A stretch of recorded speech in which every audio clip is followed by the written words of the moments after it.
It's time for Yankton Bucks football on Classic Hits 106.3 and Yankton streaming on YouTube. Brought to you by our corporate sponsor, First Dakota National Bank of Yankton, and the following Sportscaster Club members: Midwest Insurance Agency, Murph's Appliance, Yankton Thrive, Stockman's Motorsports, Les Schwab Tires, MT and RC Smith Insurance Agency, Linda's Angel Crossing, Hy-Vee, Boss's Pizza and Chicken, Vichy, Elwood Dental, Raven Books, Floortech Cleaning and Restoration, Angela's Mexican Store, Yankton Rexall, KFC Taco Bell, SWAT Chiropractic and Rehab, Dragonfly, Slumberland, Larry's Heating and Cooling, America's Best Realty, Larson Carpet, Elkhorn Valley Bank and Trust, King Buffet and Mongolian Grill, Kaiser Heating and Cooling, Yankton Medical Clinic, All Seasons Power Sports, Wentz and Ray Funeral Home and Cremation Service, JR's Oasis, Intech Cleaning and Restoration, The Bone Setter, Kalen's Indoor Comfort, Triple Time Rudy's, Farmers Union Insurance, Meridian Photo, Ram Tire, Pied Piper Flowers and Gifts Yankton, and H&H Roofing. Now to the field with the voice of Bucks football, Zach Spear. Hello and welcome to Harrisburg, South Dakota for Yankton Bucks football. All Yankton athletics on Classic Hits 106.3 and Yankton streaming on YouTube, brought to you by First Dakota National Bank of Yankton.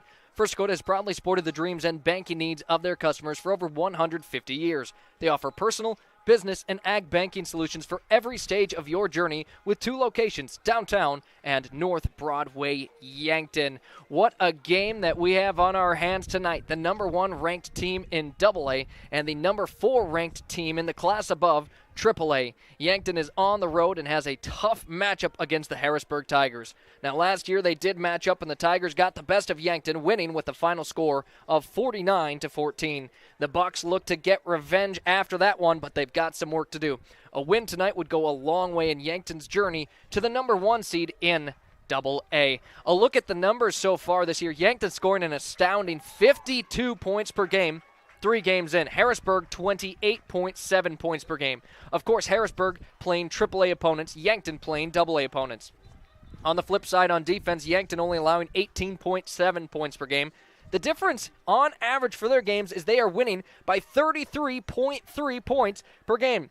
Harrisburg gives up less than 12 points per game, and their difference, they average a win by 17 points per game, and that's including a loss in Week 1 to O'Gorman. It's still early in the season, but this feels like an enormous game for both sides. Yankton a chance to stay perfect on the season and take down a AAA team. Harrisburg, on the other hand, trying to keep pace with the other top teams in the division, and losing to a AA team would certainly hurt their chances. Yankton last week was firing on all cylinders against Douglas, but Harrisburg is going to make things tricky. The Tigers have a great run game and defense. That usually equates to winning games. Yankton is going to need to force Harrisburg into uncomfortable situations on offense, and on the flip side, get their offense rolling early. We'll see if they are up for the challenge. In the previous games, Yankton defeated Huron in their opener 41-24. Then they defeated Watertown 52-26. Last we saw them, they defeated Douglas 63-6. And for Harrisburg, they opened their season with a close loss against O'Gorman, falling 25-24. Then they blanked Sioux Falls, Washington, 21-0. And in their last matchup, 41-10, they defeated Rapid City Central. Again, this should really be a great game. Now time for last week's highlights. They are brought to you by Larson Carpet, the best flooring for your space, lifestyle, and budget. With a 63-6 win, there was plenty of big plays. Let's watch and listen live to those right now. Left to the right again, Sedlacek right back up the middle. Plenty of room to run, makes a cut towards the middle, gets around his defender to the 20, the 10, Jason Sedlacek. Left one to the right, Sandel gets his name called. Amaro in pursuit. A swarm of Bucks defenders brings him down at the 35-yard line. Bestie looks to throw it for the first time, puts some arm into it up the middle. Owen Eidsnitz makes the grab up to the 15-yard line. Bestie has Sedlacek to his left, the option. He's going to hang on to it himself. He's going to bring it to the outside, pulls it in, touchdown. It's a similar formation, and a little trickery here is well behind the line of scrimmage, brought down. The defensive line of Yankton looking eager. Right, a quick pass, that one caught, thrown down, hit hard. And off here, Edley Amaro Jr., he's going to be hard to bring down, and he's going to cross the 10. No one's going to bring him down. Amaro brings it in for a score. 9 yards.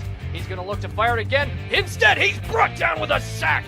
Yankton gets to the quarterback. Connor Wright looks to throw it up the middle. It goes. Picked off. Gavin Johnson has it. Nearing the end zone. He'll get in for a touchdown. Wright drops back. A quick pass. Picked off yet again. Cale Hazelhorst. Another pick six Yankton.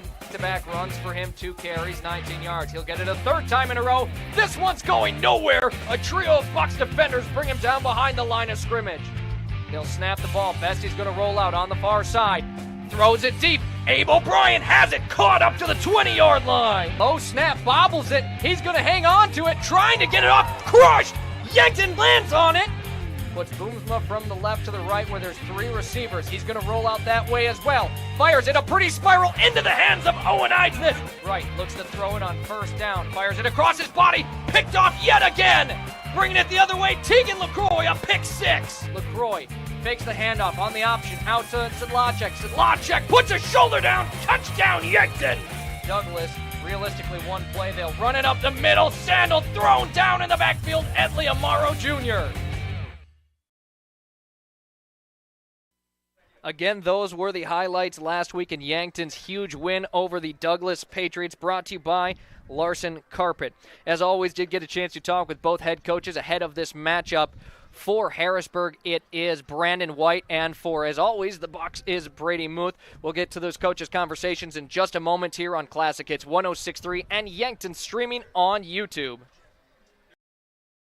Hi, I'm Franny Kiefer with the Yankton School District Alumni Association. We strive to create a community of alumni and friends who support extracurricular and educational opportunities in the Yankton School District through scholarships, grants, innovative education opportunities, and staff appreciation. With us, you will keep connected to a community of Yankton School District alumni and friends all over. You can help continue to pay it forward and help future graduates. Register today at the Yankton School District Alumni Association website.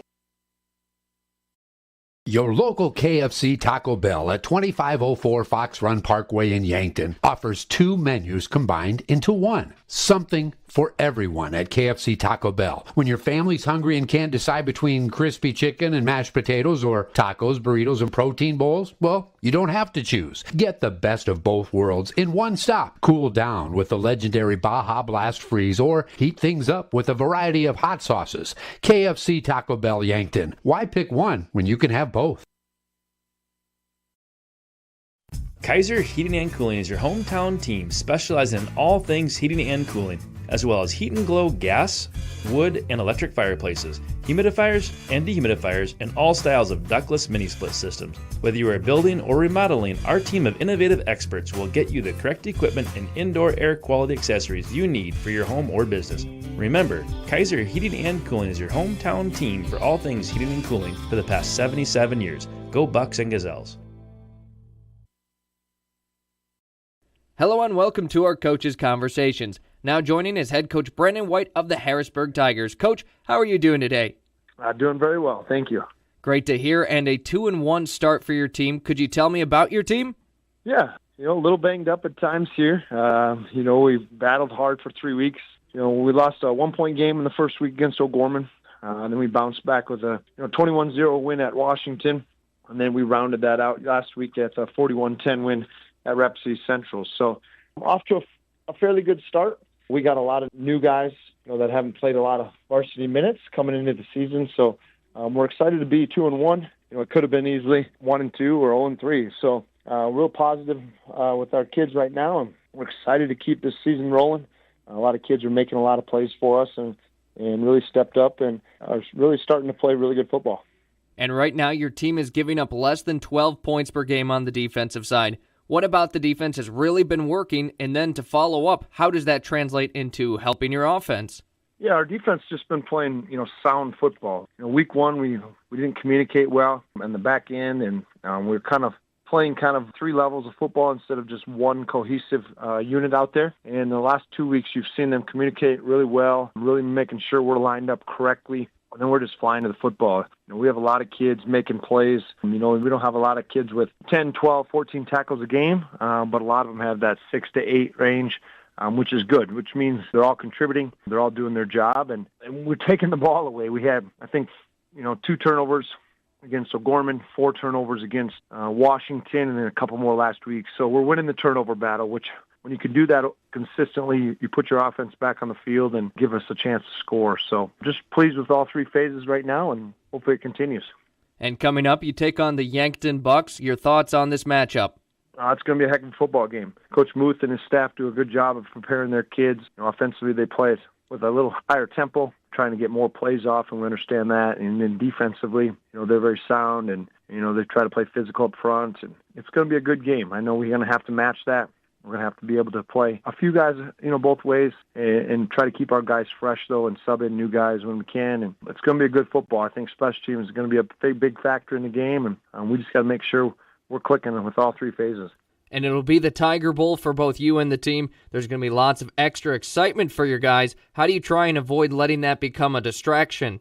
Well, this is week 3 of 3 bowl games, back to back to back. So hopefully that part of it is kind of out of the picture here for us. And we're used to playing Saturday football games. And the first one of the season is always a shell shock. You're not in school for the whole day. You have a different routine, and you got to get yourself out of bed and doing those things. And it can be tough on teams. But this being our third one, I think we'll be a little bit more calm, understanding, what that prep looks like on a Saturday morning and then into that game. So we're excited to be in Tiger Bowl. It's always a huge event for our kids, and there's a lot of activities going on. Our volleyball team isn't here this year. They're out in Vegas playing. So we'll have our junior camp.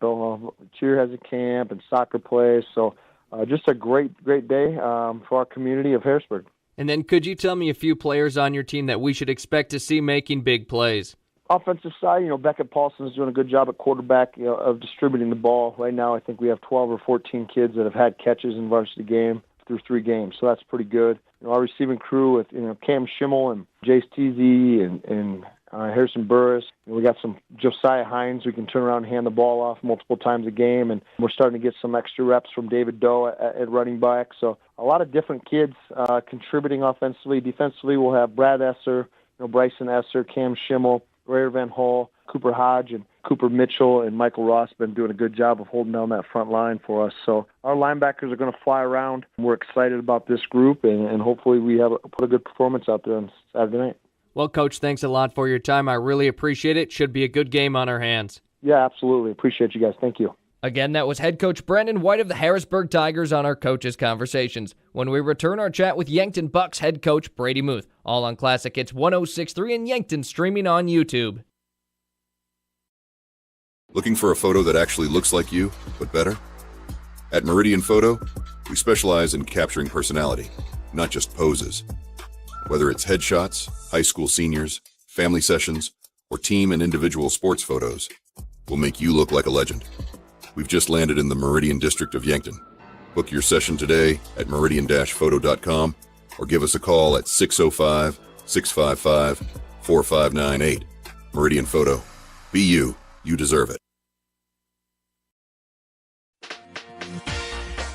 Looking to buy a home or maybe sell? Trust the name that puts you first. America's Best Realty. From your first showing to the final signature, their expert agents guide you every step of the way. Fast closings, top market value, and real service you can count on. Your dream home, they will find it. Selling fast, they will make it happen. Call America's Best Realty at 605-260-1600. America's Best Realty, because you deserve the best.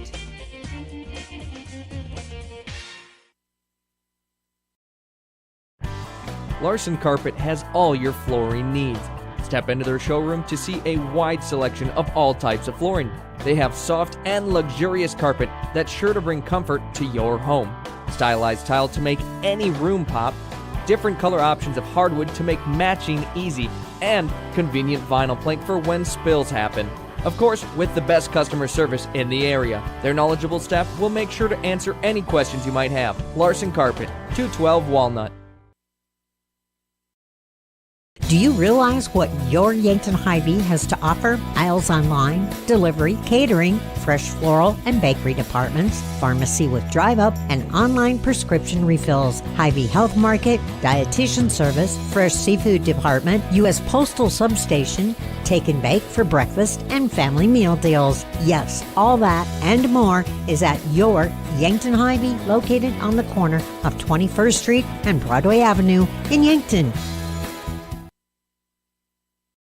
Back on our coaches' conversations, Brady Muth of the Yankton Bucks. Coach, another big win for the team. What did you see in that game against Douglas? Just execution. I mean, the things that we talked about with our guys all week long was making sure that you were playing to the standard that we set and executing to 100% and not letting up. I think they did that. You know, the other thing we talked about was you have to be the more physical team. You can't get caught off guard by anything silly that's going to happen. And for the most part, I think we kept a pretty even keel, and we were the more physical team. And so all in all, coming out of Douglas week, we were happy with the performance. And defense stepped up big time. 4 interceptions. They were all returned for touchdowns. What has your secondary been doing that's worked so well in games? I mean, I think it's a collection of the athletes we have back there. We have some pretty good athletes in our defensive backfield, and we knew that was going to be a strength of our defense this year. And so it's just a lot of fun to be able to see those guys perform at the level that we thought that they would be at, and you know, we have kind of an idea of going into it how good we're going to be or where our strengths are going to be. And so to see those guys and you know, in a game, you see it in a game in real time, and you don't get to really appreciate the play. But you go back and you watch it on film, and some of those plays that those guys are making are a lot of fun. And now this was a game you're able to get a lot of players in who don't always play. What are your thoughts on how they played? I thought, you know, top to bottom, when we talk about that all the time, we have a depth chart, but there's no more importance on one place other than the other. And so for those guys to get in, they understand that. I mean, just because you're not where you might want to be on the depth chart doesn't mean that you don't have to perform at the same level that number one does. That's the standard. And so for those guys to get in and execute the way they did, I know we gave up a score late in the game, but, you know, things happen. I just thought, number one, getting everybody some time on the field on a Friday night is a big deal. Get some of those jitters out of the way, because, I mean, later on down the line, some of those guys are going to have to be playing some meaningful snaps for us. And coming up, you take on the Harrisburg Tigers, a tough opponent for sure. What are your thoughts on this one? They're a big physical team, and we've got our work cut out for us. I mean, they're going to run the football well, and they do a really good job of stopping the run. They've got a really active defense, and they're big and physical. And so, you know, every week we go into a game with objectives that we have to meet, but the number one objective always is to be the more physical team, and then we start working down from there. And so, you know, when you're playing a team that's a little bit bigger than you and they've got more guys, I think sometimes people tend to think that, you know, maybe we might get outmatched on the physicality part of it, but that's not the case. That's not the way these guys, that's not how they work. And now you mentioned their defense. They're giving up less than 12 points per game right now. How do you try and get your offense rolling early? Yeah, we've got to run the football and then make sure that we diagnose where the empty spot is on the field. That's the one thing in our offense we do, is he does a pretty good job of showing you where the opportunities are play to play in our offense. And so making sure that we get the ball in the right spot offensively with the play that's called, and then making sure that we can handle the physicality and we come out on top on that part is going to be a key part to the game.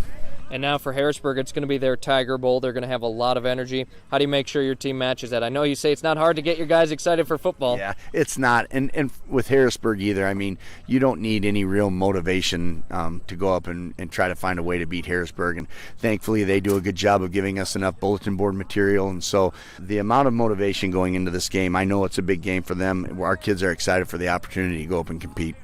Then on the flip side for Harrisburg, one of the top running backs in the state, how do you try to, it's going to be tough to totally eliminate him from the game, but to limit his production. The big thing is you've got to keep pressure on him, and that's been the message we've told our guys all week, is we have to keep pressure on him, and you know, again, that physicality, eventually those hits are gonna add up, and if he's going to get the touches that we think he's going to get, he's just going to have to pay a price for it. And then by the end of the game, we hope that we can slow him down to the point where we can take control of the game.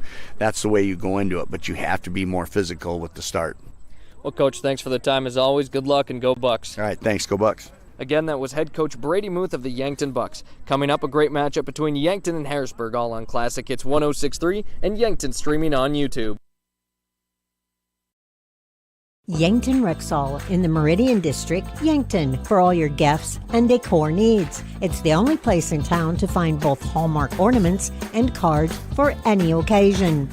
They also have Willow Tree and Precious Moments collectibles, the perfect anniversary and wedding gifts, nativity scenes, Watkins products, and single $1 chocolates. The Yankton Rexall Pharmacy for all your prescription needs. Yankton Rexall at the corner of 3rd and Douglas, downtown Yankton.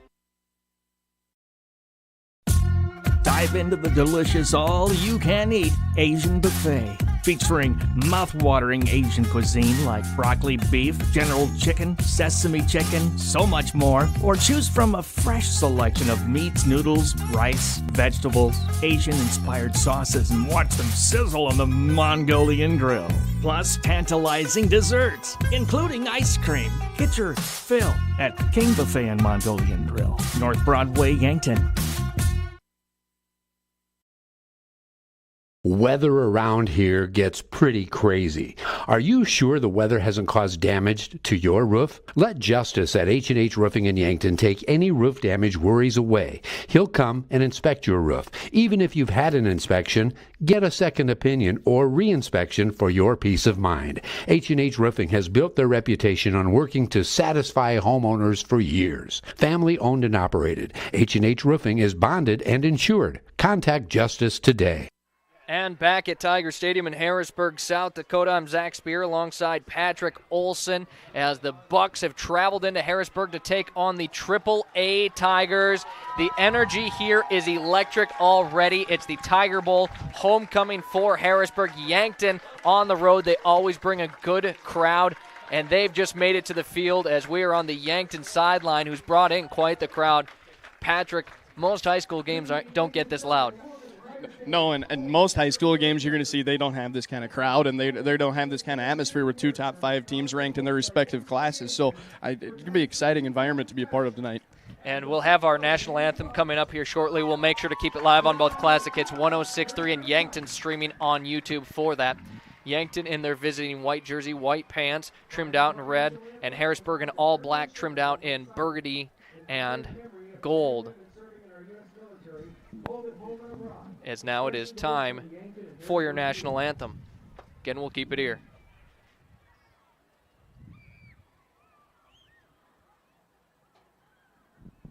Thank you. At this time, we ask those who are able to stand as we honor America with our national anthem. Tonight's color guard is Terry Anderson, Dale Thorpe, Arlen Thompson, and Scott Axtell from Harrisburg American Legion Post 45. Tonight's anthem will be sung by Harrisburg High School choir members Josie Burkett, Jasmine Saraki, and Eve Hallickson. We remind all in attendance that the proper etiquette is to remove your cap or hat, face the flag, and those who are able, stand with your right hand over your heart. Active duty military personnel and veterans not in uniform may salute the flag. Please hold all applause and remain standing until the colors are retired. Ladies and gentlemen, our national anthem.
And again, you just heard the national anthem here at Tiger Stadium as they'll retire the colors here. We are moments away from football. The Yankton Bucks 3-0 on the season. The Harrisburg Tigers 2-1. A great matchup. Both teams top 5 in the South Dakota Media Prep Poll, which we'll take a quick look at.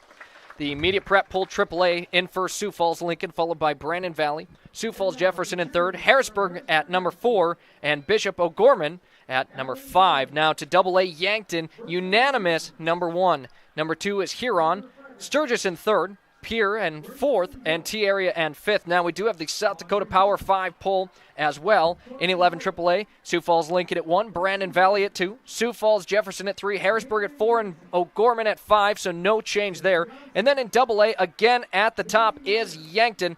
On this one, though, followed by Sturgis Brown, Huron in third, T-Area in fourth, and Pierre T.F. Riggs as the 5 spot.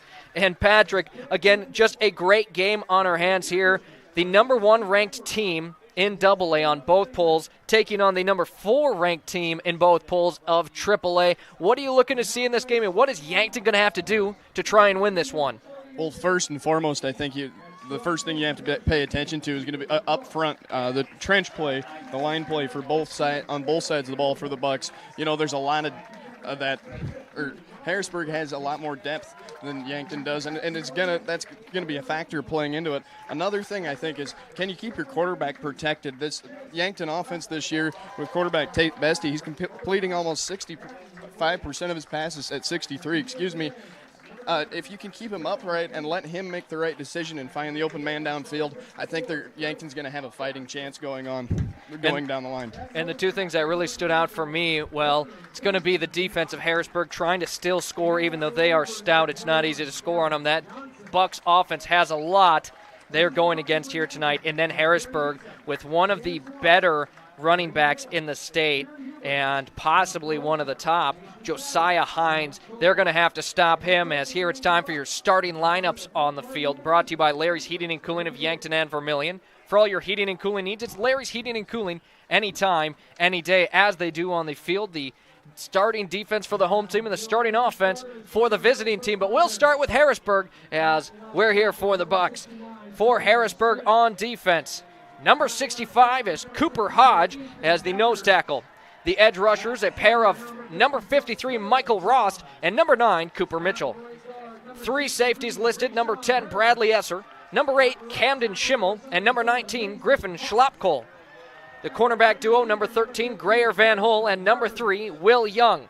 And the linebacker trio for Harrisburg, number 2, Chris Simonik, number 7, Tage Privet, and number 33, Bryson Esser.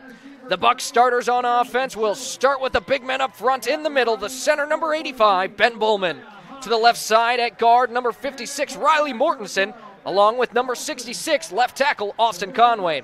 The right side of the line made up of right guard, number 77, Peyton Eustace, and the tackle, number 64, Drace Gaskins. As the receivers for this Bucs starting offense, number 17, Abe O'Brien, and number 14, Cale Hazelhorst. We've seen him listed as a wide receiver. For today, listed as the slot receiver, number 0, Owen Eidsness. At the H-back position, number 11 is Edley Amaro Jr. Running back, number 24, Jason Lachek, and the guy who runs it all, the quarterback, number 10, it's Tate Bestie. Again, it is the Tiger Bowl, and we have a lot of excitement on the field. As you mentioned, Patrick, you normally don't get this big of a crowd here for a high school game, but it is absolutely electric here. The Bucs coming off a big win against Douglas. They won 63-6, in which Jason Lachek had 138 yards rushing, 2 touchdowns to go along with that, and not much was needed for throwing the ball. Tate Bestie is the starting quarterback, 4 for 6, 65 yards, a touchdown. Receiving, Abe O'Brien and Owen Eidsness, the only 2 with a catch in that game. Abe O'Brien, 2 catches, 16 yards. Owen Eidsness, 3 catches for 55 yards and a touchdown. A lot of big plays on the defensive side and special teams, as Cale Hazelhorst a pick 6. Gavin Johnson, 2 pick 6s. Tegan LaCroix had a pick 6. And Jacob Bivens with a sack. Now the captains meet out on the logo. As always, the captains for Yankton are Tate Bestie, Owen Eidsness, Peyton Eustace, Cale Hazelhorst, and Easton Feezer, as the coin toss should get going here. They've just flipped it onto the field. Yankton, as the visitors, had the call, and it looks like they lost the coin toss. Harrisburg has elected to receive, and right away, Patrick, that I think is the difference between a regular game and your homecoming game. You almost always see the team who wins the coin toss defer in high school. Harrisburg wants the ball, and that tells me they're excited and they want to go score right away. That's right, Zach. Harrisburg, their game plan is going to be they're going to come out and they're going to want to set the pace on this game. You know, they've got that home field advantage. They've got the crowd behind them. It's going to make it a little tougher, especially on a young quarterback like Tate Bestie. And the big thing here is if Yankton can get a stop here, that you're going to take the energy out of the crowd, and it's going to help you out a little further as the game goes along to, keep momentum from getting away from you. And so Harrisburg here is on the field ready to receive. Yankton still huddled up as we'll load up our Fox Stop of Yankton scoreboard here on Yankton, streaming on YouTube. If you're tuned in on Classic Hits 106.3, if you'd like to watch it live as well, head to YouTube, Yankton streaming. Otherwise, our Facebook, Classic Hits 106.3, we have posted the link there as well. Again, you can watch and listen live, Yankton streaming on YouTube.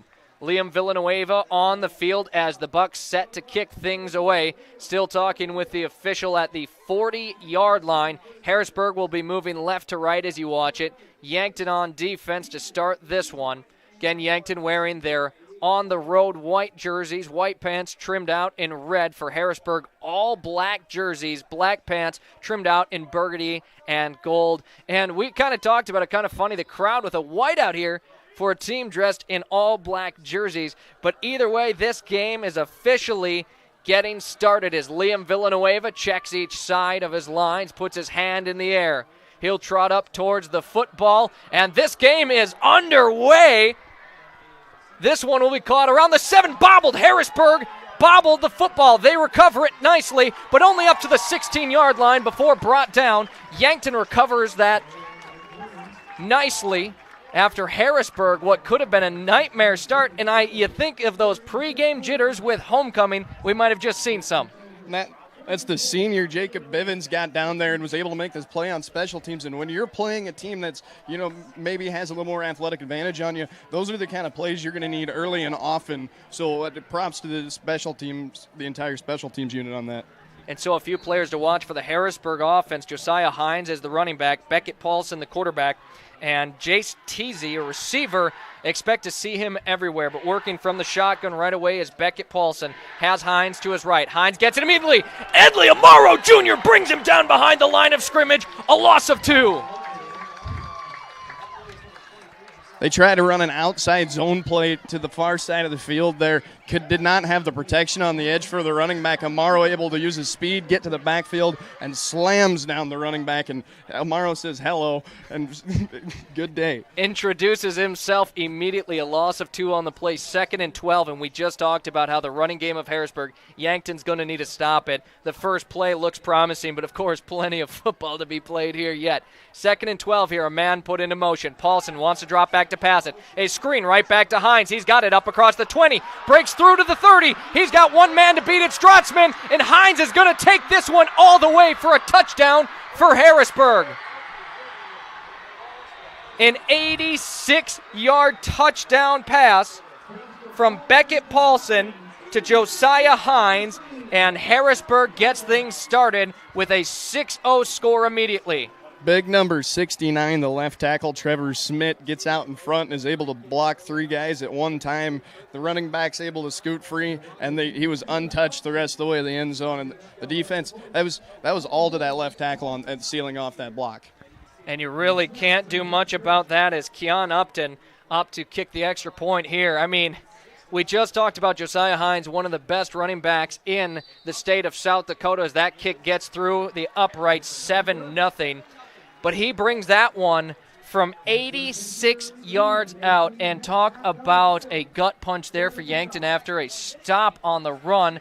They shut him out on that initial run, make him lose 2 yards, and then 86 yards the other way for a touchdown. And Coach Moose on the sideline telling his guys that, hey, one play at a time, take it slow, breathe. They gave up one big play. Before that, they had been sealing their offense down, and one play is not going to be the end-all, be-all that decides this thing now. In Yankton, now we'll see their offense on the field for the first time as they're still huddled up. And this is definitely one where, as you mentioned, got to keep your guys heads up. I know it's not the start you wanted, but now you got to go out and perform. The Bucks offense scoring over 50 points per game, and they're going to have to score in tonight's game. Now, over 50 points on this Harrisburg defense probably isn't likely, but they're going to have to put up points one way or another and see if they can pull something out here. For the Bucks, Tegan LaCroix and Owen Eidsness back for the return as Upton again boots this one. It's going to go deep back into the end zone, and we will start with a touchback here. This Yankton offense now with a 7-point deficit. As talk about the leg there on Upton. Booted that one. That's one of the more impressive kicks I think you'll ever see at the high school level. And, that just goes to show you maybe the separation that some AAA teams are going to have compared to a AA team. Two receivers to the right, one to the left. The H-back now as an additional lineman in Edley Amaro on the far side. Tate Bestie takes the initial snap, drops back. He has plenty of time, fires in the middle, picked off! Tate Bestie throws an interception, and the momentum just stays with Harrisburg. And like you said, Bestie had plenty of time. Harrisburg, the Tigers only send 4. They sit back in a cover 2 zone, and the defensive back had all day to go get that ball. And the unusual mishap there from Tate Bestie, that's only his 3rd interception on the season to 9 thrown touchdowns.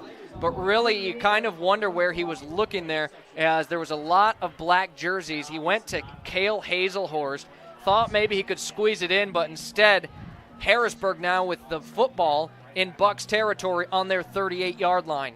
That's exactly right, Zach. I don't think he saw the safety that was sitting down covering the flats underneath, and he just small mistakes that your quarterback's going to make in big games, unfortunately.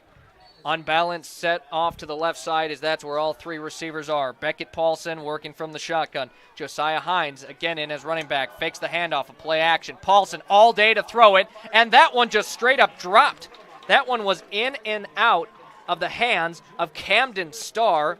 He had some room to run, but instead falls incomplete, 2nd and 10. Yankton, a little sigh of relief there. And wide open man. He runs the drag route from the far side of the field. He was the outside receiver to the left side, and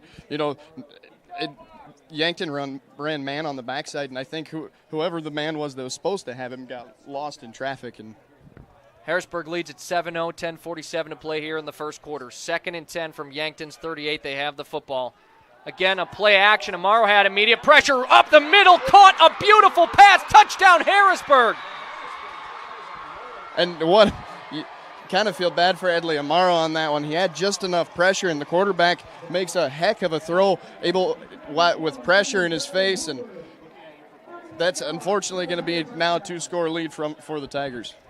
So now 3 passing attempts for Beckett Paulson, over 100 yards, 2 touchdowns, as that one, Grady Walbrink takes it in. Just a seam up the middle there, and Paulson with a nice touch on it. 13-0, the score immediately for Harrisburg, who has come out with all of their energy. The extra point is good, makes it 14-0. We'll take our first break of the first quarter and return with Yankton's 2nd kickoff opportunity here and their offense with their 2nd set. It's all here on Classic Hits 106.3 and Yankton streaming on YouTube. Do you like to read? I love to read. So does Raven Books, your unique bookstore in Yankton, where you'll find thousands of books from brand new to gently used oldies but goodies, all at unbeatable prices. Trade in your old favorites for credit and be able to explore something new. Whether you're a casual reader or a bookworm, Raven Books is your next chapter, located at 804 Bill Baggs Road. Raven Books, where every book finds a home. 14-0, your score on our Fox Stop of Yankton scoreboard. Harrisburg has come out of the gates less than 90 seconds into this football game. Their quarterback over 100 yards, 2 touchdowns, and Tate Bestie on the other side with an interception. And again, that is not the usual for Tate Bestie. That's only his 3rd interception of the season. And Yankton has really dug themselves a hole. Plenty of game time left, but they're going to have to improve on all sides of the game if they want to get back into this one. The kick here, booted high and up. Tegan LaCroix is going to field it from his own 5-yard line. Gets some blocks right up towards the middle. Finds contact. Tries falling forward to the 24 is where Yankton will start this possession. And now a big test for Tate Bestie here. Can he get rid of that last bad play? Can he come out and, leave it in the past and come make the easy completions here and move his offense down the field? And this is going to be a game where Yankton's going to have to be firing on all cylinders. 1st and 10 from their own 23-yard line as an empty backfield for Tate Bestie. 3 receivers to his right, 2 to the left, but Sedlacek gets moved to the halfback position. Drives forward. He'll pick up 3 yards on his first carry of the night, 2nd and 7. Tries to use the motion as just a little bit of eye candy. Zach was essentially just a dive play. They motioned that orbit, the halfback behind with that orbit motion, and handed up the middle between the tackles. 2nd and 7 here now. Sedlacek in the backfield again. Now Owen Eidsness goes into motion as whistles will blow a flag on the play and movement, and you wonder if it's an illegal shift on Owen Eidsness. If not, who jumped? And it'll be a false start. It's gonna be Riley. You're going to get Riley Mortensen on the false start there, and that's going to hurt just a little bit. And that could have been a lifesaver because the snap was a little bit low there, Zach. Mortensen, a senior here for the Bucks, and it'll push him back 5 yards. 2nd and a long 12, short 13. 3 receivers to the right as Bestie will roll out that way as well. Across his body, hits Boomsma. Boomsma out at the 30-yard line. It's caught. Coach Muth getting an easy completion for his quarterback, get him on the move to that far side of the field, and just have receivers at each level of the field, and one guy is sure to get open. A 9-yard pickup there as Tate Bestie gets his first completion of the night. 3rd down here, 4 to go. Yankton feeling like they need this one already as Bestie, a quick fire across to the far side. Abe O'Brien high steps over the defender, goes out at the 41-yard line. It's an 11-yard pickup and a Bucks first down. What an effort by Abel O'Brien. Just catches a simple little hitch route, catches it, makes a man miss, and is able to pick up decent yardage for the Bucks. And that's exactly what Yankton really needed here, as after that interception, the 2nd touchdown, Sedlacek up the middle, that is going nowhere. Sedlacek maybe got back up to the line of scrimmage, no pickup. He's got 2 carries, 3 yards. And that is something we mentioned. How are these lines going to compete? Harrisburg definitely the size advantage. And they're definitely winning the physicality battle up front right now, and just being able to stop the run with 3 down linemen. And now a pitch to Sedlacek. Gets a great block. Tries setting it to the outside. A nice pickup to the 46-yard line. A 6-yard pickup, and it'll make it 3rd and manageable here for Yankton, who is moving the ball. Coach offense moving fast, but they're able to get the ball to the outsides in space so the running back can make a few guys miss and get about 5 yards. Even set on each side, but now Owen Eisner from the left side to the right side of the line. Tate Bestie rolls out, looking for anything, fires it. That one off the hands of Boomsma, falls incomplete. 4th down. And, unusual throw by Bestie, who's usually a pretty accurate quarterback. The ball just behind his receiver a little bit, and honestly probably lucky that one didn't get intercepted as well.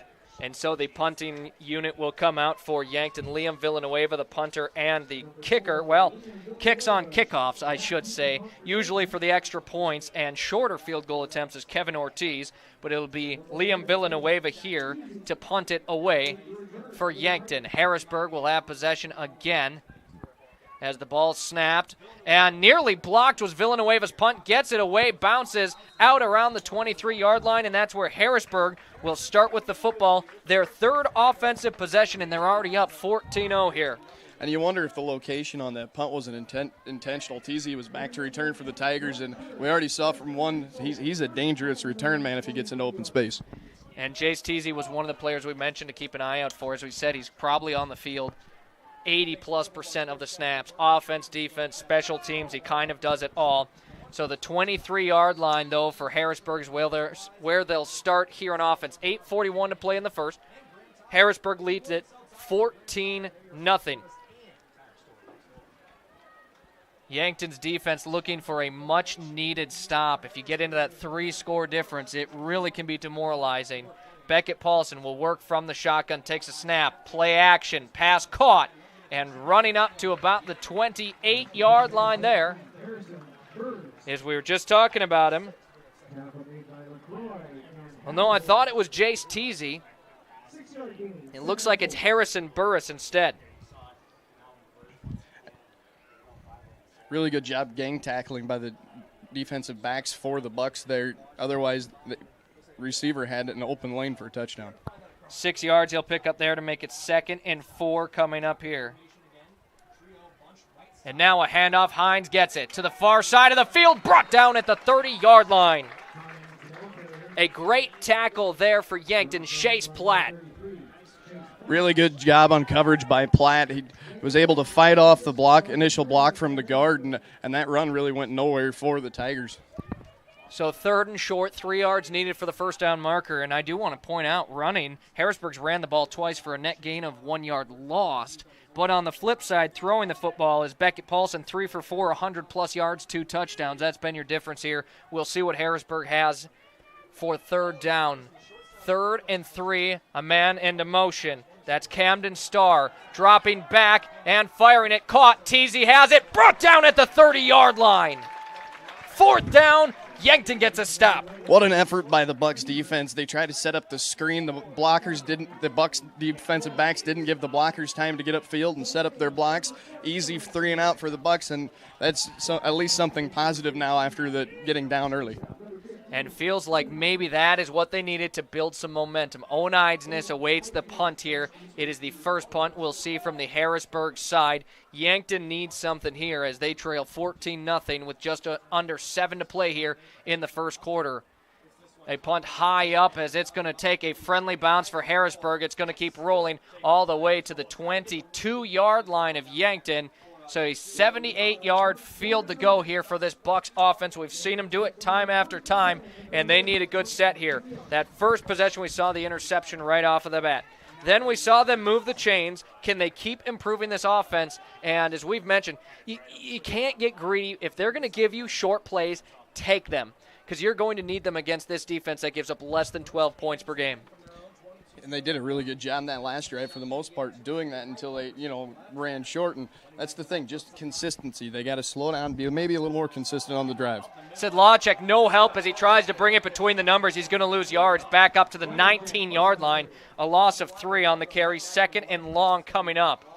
And that Tigers defensive line is just winning the physicality battle right now. The Yankton's offensive line is having a really hard time getting a push against 3 down linemen. And Coach Muth said physicality is going to be something he really emphasizes here in this game, but the size advantage heavily favoring Harrisburg. 2nd and 13, Eidsness checks in a little bit closer here on the left side. Bestie again, time to throw, sails that one, nearly picked off. Lucky it falls incomplete. As just sitting right there ready for it was Daniel O'Connor. Had that been about an inch higher, that would have been going the other direction. And that was just a really good look from the Tigers defense. They run a 3-3-5 set, so when that linebacker vacates his spot, Bestie thought he had an open man, but that defensive back also rotated down in a disguised look. So 3rd and 13, the intended receiver was Abel Bryan. Couldn't connect was Tate Bestie as an empty backfield loads up, puts some arm into it, shoots it over the top of Abel Bryan, another incompletion. 4th and 13, and again, another Yankton punt. So our last 3 offensive possessions, 3 punts in a row, Patrick. This could end up being a defensive game, and Yankton right now is kind of hoping their defense can keep that up. Well, and that's going to be a big thing right now, having to punt with 5:54 left in the first is, the defense is going to be able to have to hold them again, and they're going to have to play the field position battle going forward. And Liam Villanueva nearly had his last punt blocked. He's had multiple this season blocked. Has timed this one. Is end over end and picked up around the 48-yard line. Picking up 8 yards on the return is Teasy. A nice drag down tackle there, though, for Yankton and a great special teams effort. That was a great effort by the Yankton special teams, and that's one area tonight that hasn't really had many flaws. Is they've been able to get down on coverage and been able to limit the potential extra yards to the Tigers. And so here for Harrisburg, another short field. They'll start on Yankton's 41-yard line. A strong receiver set to the right here for Paulson, who's working from the shotgun. Whistle will blow before the snap. And I don't see any penalty flag, as just fixing something. Yeah, I'm not sure what it was, but either way they blow it dead, and now they'll let them run it. 14-0, the Tigers lead this one. Paulson, he'll hand it off to Hines. Hines, patience behind his line, tries to dive forward up to the 40, a pickup of 1, 2nd and 9, and this Yankton defensive line is doing a good job on the run. And that was an inside zone play from the Tigers offense, and they get the entire line moving in one direction, and the defense did a really good job of beating them on the pursuit and getting out in front of the block. 2nd down, 9 yards to go. Again, from Yankton's 40-yard line, as it was great starting field position for Harrisburg, who leads at 14-0. Paulson, again from the shotgun, wants his 6th pass attempt all day to throw it. Had a man. Hazelhorst is going to be penalized with a pass interference. There was definitely some contact made there, Patrick. You didn't know if they're going to let him get away with it. This time they're not going to, and it's really a no-brainer. This one's a 1st down for Harrisburg. Yeah, Hazelhorst was kind of riding him kind of like a backpack, and there's not many refs that are going to let you get away with that one. And it is the correct call. You know, of course, we'd like a Yankton stop, but definitely the right call there is now they'll march the football up. They were at the 40-yard line. It'll put them now to the 25, a 15-yard penalty in high school rather than the NFL, not the spot of the foul, rather just a 15-yard penalty. It's Yankton's 2nd penalty for a total of 20 yards here. Beckett Paulson, 3 receivers to his right, none to the left. Josiah Hines a step back and to the right from him. Takes the snap, hands it off. Hines fakes the throw. Hines gets by the first defender, trying to set the edge. He does, dives forward, gets up to the 21-yard line, as that was a tough, picked up 4 yards there for Josiah Hines, but Yankton stuck with it. Good job by Edley Amaro to stretch that play all the way to the sideline. They ran that outside zone again, but this time they pulled the backside guard around almost like a trap play, and Amaro was able to stretch it out so he didn't get any extra yards upfield. And now with substitutions, the first time we've seen Josiah Hines out of the game is David Doe now in his place. We'll see if they go to Doe or not. He averages 6 yards per carry, but has nowhere near the volume of Hines, who averages 5.5 yards per carry. 2nd and 6 to go here as Paulson takes a snap. He fakes the handoff, play action. Amaro's going to chase him, but he's going to launch it into the end zone, out of bounds. A flag is on the field. It's definitely away from the play. I can't imagine this would be a pass interference. We'll wait to see what the call is. I think they're going to get it probably on a block in the back or a holding call afterwards. And still no indicator. I did see them point. Looks like it's on Harrisburg. I didn't see the signal, though. They're going to get him for a legal man downfield on one of the right tackles or guard. And that is exactly right. It's number 56, Caleb Zahn, as that will put them back now to the 26-yard line. A 5-yard penalty, 2nd and 11. And that's one of those things that oftentimes these high school linemen forget about, is when the quarterback runs away from you, you still have to be behind the line of scrimmage when that ball is released. Definitely a tough play. The big guys are expected a lot, and that's another thing they're expected to know there. 1 receiver alone to the right, 2 to the left here for the Tigers. David Doe still in the backfield. He gets his number called up the middle. He goes, pushes it to the outside, gets a good block, and up to the 16, A nice pickup to make it 3rd and short here for Harrisburg. And they just tried to run a dive play. David Doe takes the outside lane and jumps his intended gap, and almost was another good job by the Bucks defense to play outside contain. David Doe with a 10-yard pickup makes it 3rd and short. 1 yard needed. They need for the 1st down. We'll see if Yankton's defense can come up big in such a big moment, as they do not want to give up a touchdown here. Shotgun here for Paulson. Takes the snap. A handoff to Hines. Hines gets the yard and a few extra. 1st and 10 for Harrisburg on the Bucks' 11-yard line. A 4-yard pickup. They easily got the first. And really good effort by Hines, that he was met with contact at the initial line of scrimmage, was able to lower his shoulder and pick up an extra 4 yards. Right now, though, Josiah Hines, 5 carries for a total of 8 yards. So Yankton really has done a nice job on the run. Outside of that David Doe run, his one run that went for 10 yards and made it that 3rd and short. 1st and 10 from the 11 here for Harrisburg, who's threatening to score their 3rd touchdown in a row. A handoff, Hines up the middle. Brought down by a swarm of Bucks defenders. A pickup of a couple. 2nd and 9. Really good job by the senior Guzman Ugavsky. Was able to wrap him, get off his block and wrap him up in the line of scrimmage and hold the Tigers for a short gain. And 2nd and 8, as he picked up 2 up to the 9-yard line. If Harrisburg should get a first down here without the touchdown, they'll be on maybe the half-yard line. 2nd and 8, though. 14-0. Harrisburg leads with 2.5 to play in the first. Beckett Paulson, one receiver to the right, 2 to the left. Hines to his left side. Takes the snap, hands it off again. Hines up the middle, puts a shoulder down, falls forward to the 3-yard line. A nice pickup. 3rd and 2 on the way after a 6-yard carry from Josiah Hines. His longest of the night, but a 3rd down opportunity for Yankton. Harrisburg moving quick. They don't want to give any kind of break for this Yankton defense. Direct snap, Hines up the middle. He's in for a touchdown. And a really, really physical drive from the Tigers there. You know, run the ball most of the drive down the field, take a lot of time off the clock, and establish your lead with up by 3 scores. 21-0 here. Harrisburg is leading this one. Right now, a minute 49 to play in the first quarter. This has not gone the way Yankton was hoping at all. Looks similar to what we saw last year. Again, Upton on the field here for the extra point to make it 21-0. He does just that, and it is a 3-touchdown game. Harrisburg leads after a long drive here in the first quarter. Bucks on offense when we return on Classic Hits 106.3 and Yankton streaming on YouTube.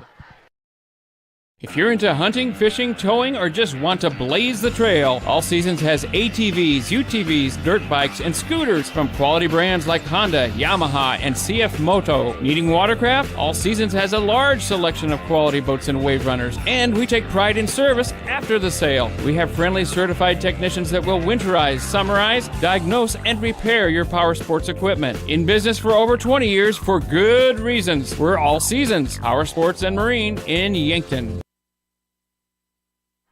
Back on the field here as Yankton trails 21-0 in the first quarter to the Harrisburg Tigers. A minute 49 to play here. And the kickoff from Upton, who we just saw on the extra point here. For Yankton, looking for some big play to get the offense charged. Is that one back into the end zone again? So the Bucks, another touchback, no opportunity to return this one, and Bestie and his squad back out onto the field. And now if you're Yankton's offense, what you want to do is just establish a drive. Give your quarterback some easy throws. Get the ball to the outside of your playmakers in space. Give them the opportunity to pick up maybe a few extra yards and break some tackles, and just get yourself back into the game slowly. Give the playmakers an opportunity to make a play. Tate Bestie out of the shotgun.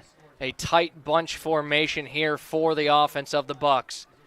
Sidlacek gets the handoff, tries to bring it up the middle, has some room, somehow squeezes through the blockers. He's brought down at the 24-yard line. A nice pickup on first down, 2nd and 6. And the Tigers bring 2 linebackers from the near side, the near side linebacker and the middle linebacker, and they both over-pursue and allow them to pick up a few extra yards. So Jason Lochik, 5 carries on the night. He's got a total of 10 yards off of those. Tate Bestie, a couple receivers to the left, 1 to the right. Edley Amaro goes out for a route, but he wants it all deep. Oh, and Eidsness, he had him, but overthrew him. And that was a really good route by Owen Eidsness. 2 double coverage, was able to beat both guys. And, that was decent ball from Tate Bestie. It was he just didn't have his feet down when he had pressure in his face and overthrew him a touch. Overthrew him. That would have been going the distance, would have been Yankton's first score. Instead, we have 3rd down and 6. A trio of Bucks receivers to the left and Abe O'Brien to the right. Tate Bestie along with Jay Sidlacek in the backfield. takes the snap, drops back, something the Bucks need here, a third down conversion. This one caught, Boomsma shakes the defender off, sets the edge, he's got some room, up to the 45, he's pushed out, a huge play by Carter Boomsma. What an effort from Boomsma, able to make two men miss, get the first down. That's what we were talking about earlier, Zach, when we said get your playmaker the ball in space. 1st and 10 for Yankton, a 19-yard pickup from Bestie to Carter Boomsma. As Carter Boomsma, it was a tough catch in the first place as Sedlacek, some room, makes the first man miss, puts a shoulder down, falls up to the midfield, and a pickup of 5. Yankton's offense moving the football. Really good effort by Sedlacek. All three linebackers sit back on there for the Tigers, and he's able to hit a few jump cuts and get around and get to the second level. 2nd and 5. It's a long 5 here, but at the 50-yard line, 43 seconds to play here as Talon Kenny heading towards the sideline. A flag will fly, and it will be an illegal substitution. So right back the 5 yards they just picked up. They'll now give them right back off their third penalty for a total of 25 yards, and that's one you feel like you can't have. Those are the little mistakes that are you can avoid, and when you can't avoid them as a coaching staff, oftentimes that's going to really upset you. 2nd and 10 here. 2 receivers on each side. Eidsness now will make it 3 to the right side after he's put into motion. Over to Abe O'Brien. It's caught. Abe O'Brien, a little shimmy, gets across midfield, and they pick up. That was 5 yards again. And once again, like we were talking before, it's just those simple little throws that are easy for your quarterback to make. It that don't matter what the coverage are. You know, those half-field reads, those one-man reads. Maybe take a little pressure off him, especially when this defense is disguising as much as they are. 3rd medium, they need 5 yards. Tate Bestie, an opportunity to get into the Tigers' side of the field, and they've got it. Abe O'Brien catches it, puts his shoulder down to the Tigers' 41-yard line. A 9-yard pickup, 1st down, Yankton. And that's the 3rd time we've seen that route on this drive, just that simple 10-yard curl route. Tell your receiver, run to the sticks, turn around, and catch the ball. And the clock will continue to tick. We've got 12 seconds left in the first quarter, enough time for maybe one Yankton's speed of offense, maybe 2, but they're going to let it roll a little bit longer. 1st and 10 from Harrisburg's 41. Play action here for Bestie. Dumps it off short. Edley Amaro. Edley Amaro up to the 30-yard line. I think that's enough for a 1st down for Yankton. A pickup of 11. And Yankton's offense is moving the ball as we end the first quarter of play. Edley Amaro, the 11-yard pickup from Tate Bestie. 21-0 after the first quarter, but the Bucks offense is moving the ball well. We'll take a break and be right back in a moment for the second quarter on Classic Hits 106.3 and Yankton, streaming on YouTube. From simple sniffles to complex health conditions, the primary care providers at Yankton Medical Clinic will not only see you for your annual visits, screenings, and preventative care, but also provides care for the entire family, from pediatrics to adults. With 4 clinic locations and 15 outreach locations throughout South Dakota and Nebraska, compassionate, quality medical care is closer than you think. For more information on providers, services, and locations, visit our website, yanktonmedicalclinic.com. As we continually strive to improve the quality of service we provide the Yankton community, the Garden of Memories Cemetery and Winston Ray Funeral Home are pleased to announce the completion of a brand new columbarium. This columbarium is constructed of granite, designed to withstand the test of time. It is for those families choosing cremation and features above-ground outdoor niches, which includes a bronze plaque to memorialize your loved one, as well as indoor glass front niches where families can create a unique memorial with pictures or other family heirlooms. For more information, please give us a call at the Winston Ray Funeral Home in Yankton. 1st and 10, Yankton has the football. They trail 21-0 in the start of the second quarter, but moving the football with the ball on the Tigers' 30-yard line. Sedlacek gets it up the middle. His offensive line didn't give him much room. No pickup on that out of the wishbone formation in the backfield. And that's been a common trend all game for this Bucks offense. They just can't get that initial push up front. 2nd and 10 as he got back to the line of scrimmage. Abe O'Brien to the left, a trio of Bucks to the right here. Tate Bestie takes the snap, drops back, looking to that right side. It's caught. Owen Eidsness, his first catch of the night, and he'll pick up maybe 1 yard, but it's good to get Owen Eidsness involved. He is a talented receiver, and you want him in this game. 3rd and 9 on the way. And that's another thing that this Tigers defense has been really good at all game is dropping that safety down as another linebacker and taking away those short routes to the outside. Yankton look them to maybe try and get some yards here on the chance to go for it on 4th if they don't make it. Muth not afraid to go for it on 4th down. We'll see as Bestie out to his outside. Sedlacek uses his wheels, gets around, falls up to the 21-yard line. And I think he might just be shy of a 1st down. They're going to mark him about 2 yards short there, Zach. What an effort from Sedlacek to try to hit the burners and get out in front of that defender. He had a linebacker bearing down on him. So 4th down and 2. Yankton with the football.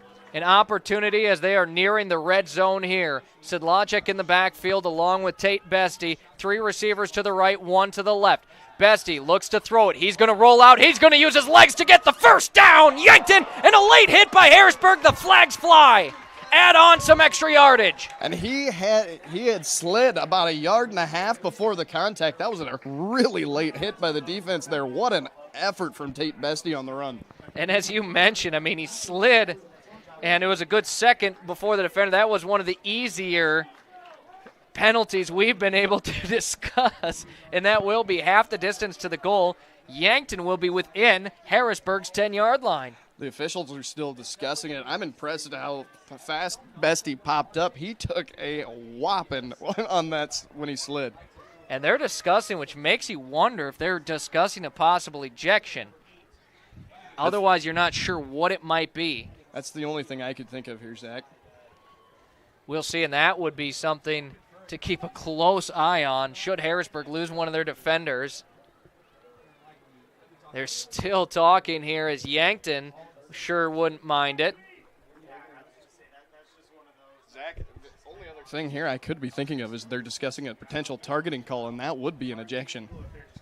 So still no official call here on the play. Yankton's offense looks ready to roll. It's going to be 1st and goal no matter what for Yankton, as Tate Bestie picked up 3 with his legs, and now waiting for them to march the football to the new spot after the foul. Still, they haven't told us what's going on here. Oh, and I tell you what, Coach Brandon White does not look happy with the official. Personal foul, number 8, defense, contact above the shoulders. Number 8 is disqualified. And there you have it. Camden Schimmel of Harrisburg has been ejected. And that is why you saw such a big reaction from Coach Brandon White on the Tigers sideline. He is not happy right now, and that is something that even though you've got a big 3-point lead, that hurts your defense. You lose one of your star players and give a bunch of extra yards to this offense who's found life now. 1st and goal here for Yankton, and Coach Brandon White will have to find a replacement for Schimmel. This feels like a way the Bucks can inch back into the game. Ball is spotted right at the 9-yard line, looks like. Maybe up to the 8. But the Bucks with their first real chance to score it here. Clock will start again. Boomsma to the right. Owen Eisnes and O'Brien to the left. Instead, Sedlacek gets it up the middle, falls forward. Maybe picks up a yard. 2nd and goal for Yankton. Feels like a touchdown is much needed here as they trail 21-0 early in the 2nd quarter. And you really feel like Coach Muth is trying to avoid throwing it here because as close as you are, that end zone almost acts like another defender. And it really does. It constricts your field of play, what you're allowed to throw into. And now Bestie will fire to the right side. Abe O'Brien, it falls incomplete. Little contact there, but no call. And that was miscommunication between Bestie and O'Brien. O'Brien just didn't get his head around in time, and Bestie was trying to lead him to the outside where only he could get the ball. Felt like Abe O'Brien, whether it was his or Bestie's fault, feels like Bestie thought he was going to make that turn out one step earlier. Instead, we've got 3rd and goal. Yankton needs a full 8 yards. It's not going to be easy against this Tigers defense. Bestie with Sedlacek next to him. A trio of Bucks receivers to the left. He looks that way, has some time, fires it. It's In and out of the hands, but back in for Boomsma. Catches it for a pickup of about 2-3 yards. And to the 5-yard line, it'll be 4th and goal. The kicking team out on the field. And I think you just got to take the points at this point, Patrick. Yeah, I don't think you really have another choice. You know, you get only 9 minutes to halftime. You want to put points on the board and at least have something to build off of. So Kevin Ortiz on for a field goal attempt.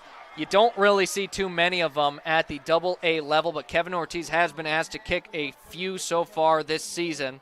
Outside of his Huron game, he's been solid kicking the football. A left-footed kicker. Snap and hold are good. Kevin Ortiz knocks it through, and the Bucks offense gets on the scoreboard. 21-3 on your Fox Stop of Yankton scoreboard.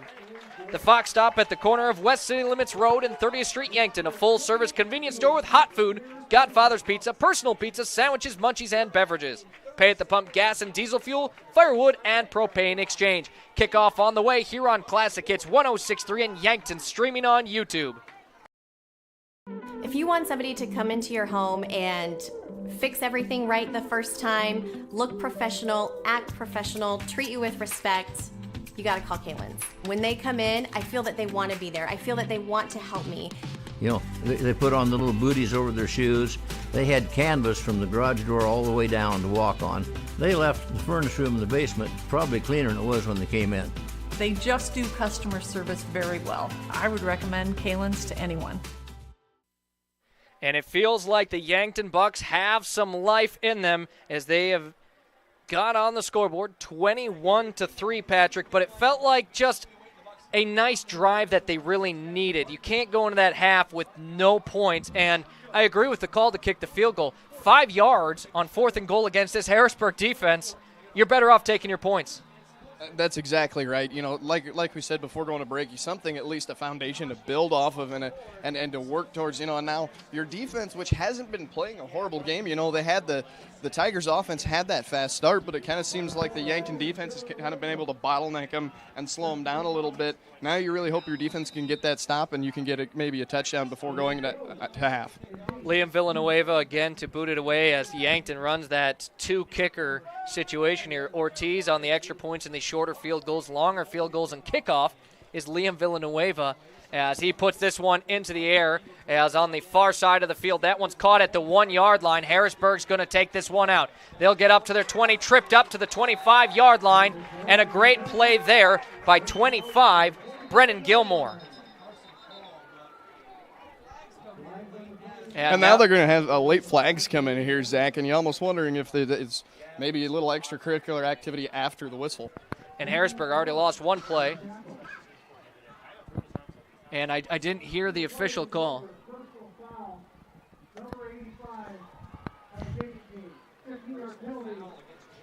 They're going to get Jacob Bivens on the Bucks for a personal foul, so it's definitely getting chippy down there for both sides now after that big hit earlier. And right now, Yankton 4 penalties for 40 yards, Harrisburg 2 for only 13. That's been a difference maker here, but Harrisburg's was at a crucial time. That what ended up being an 8-yard penalty really was a big factor. But now, instead of at the 25-yard line, Harrisburg starts from the 40. Their offense doesn't need any help. 8.5 to play here in the first half. 21-3, Harrisburg leads. They've got the football as well. A run up the middle to Hines. Hines somehow squeaks through, breaks the first tackle, across to the 30. One man, it's Cale Hazelhorst. He stiff arms up to the 15-yard line before he's brought down. And a flag again on the field. And that's always something you have to be worried about when you run a cover 0 man look. They come out and they have a disguise cover 2. As soon as the ball snapped, both safeties drop down to play man coverage, and they send the linebackers, and there really was no backside protection on that run. And we'll see who the penalty's on. We saw some of the Yankton crowd cheering. There's 2 flags down now, and you almost have to wonder if it's going to be a sideline penalty against the Tigers. And Coach Brandon White, that might absolutely send him over the edge after he already had a player ejected. If he's now going to get penalized on the sideline, and you know, this just shows you Harrisburg and Yankton, they don't necessarily like each other too much. This was a highly anticipated game on both schedules. And, you know, oftentimes you will be because Harrisburg almost acts like the big brother here. You know, we're Class 3A. We're not afraid of these of little brother here in Yankton is playing like they have something to prove. And so it'll be a horse collar. That's going to go against Cale Hazelhorst. And then an unsportsmanlike conduct on Harrisburg. And they're going to get Coach White for Harrisburg on an unsportsmanlike conduct. Coach White, you know he is not happy right now. Player ejected. Now he just got an unsportsmanlike conduct. I mean, you can't make it up here, as now the ball will be spotted at the 23-yard line. As it was at the 15, now out to the 23-yard line. And there's a mistake that, as a coach, you're the minute that it's called, you're almost disappointed in yourself because you think, well, that was all on me. I hurt my team there.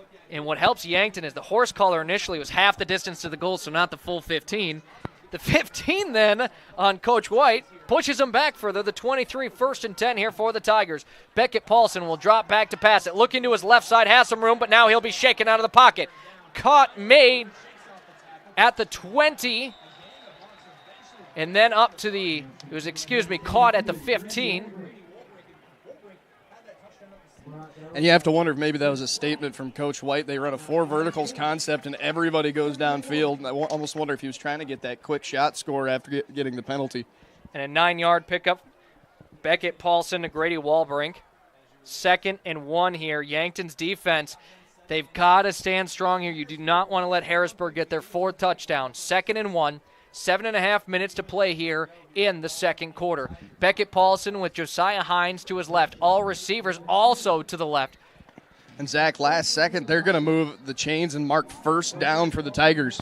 So it is 1st and 10. A 10-yard pickup and nothing more as a handoff here. Josiah Hines trying to bulldoze his way in. He does just that.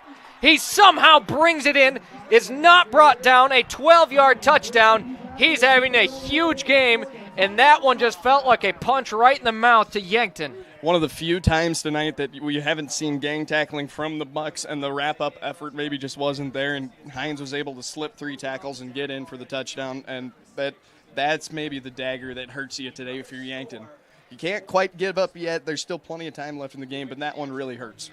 27-3, it'll make your score. Harrisburg, another good drive here, and it doesn't even matter with the unsportsmanlike conduct from Coach White, as Upton, another extra point attempt is good.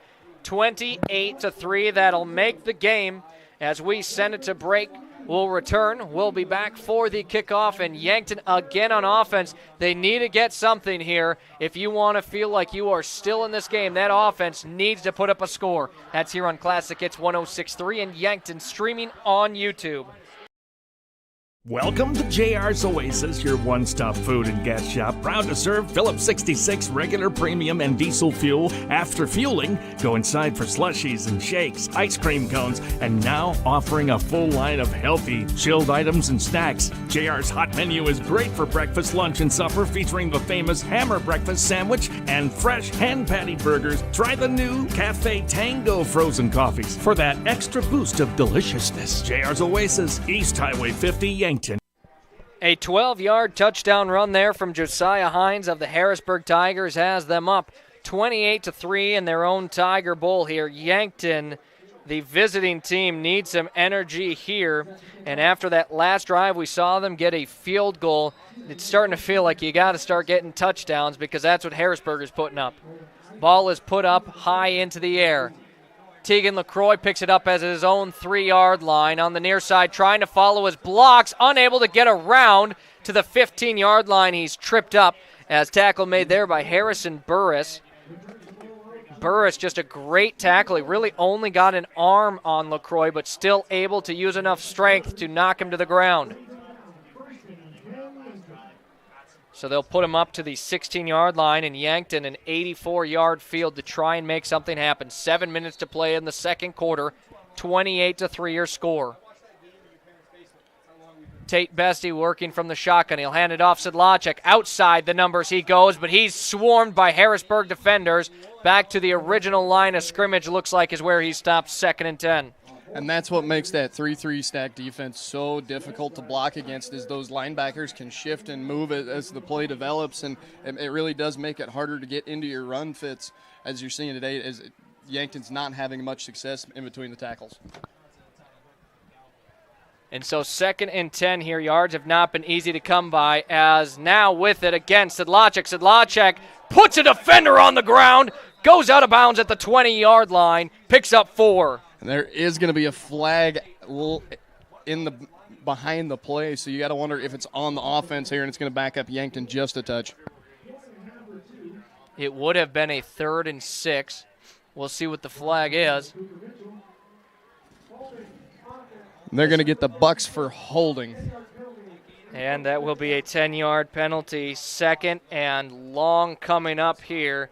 And even though you only got 4 yards on the carry, it felt like a good one as Sedlacek leveled a defender and felt like 3rd and manageable. Now you're going to need a lot of yards to make 3rd manageable. And that's been a common theme today, Zach, is you get a big play and then you make a mistake that kind of sucks the momentum out of the stadium for if you're a Bucks fan.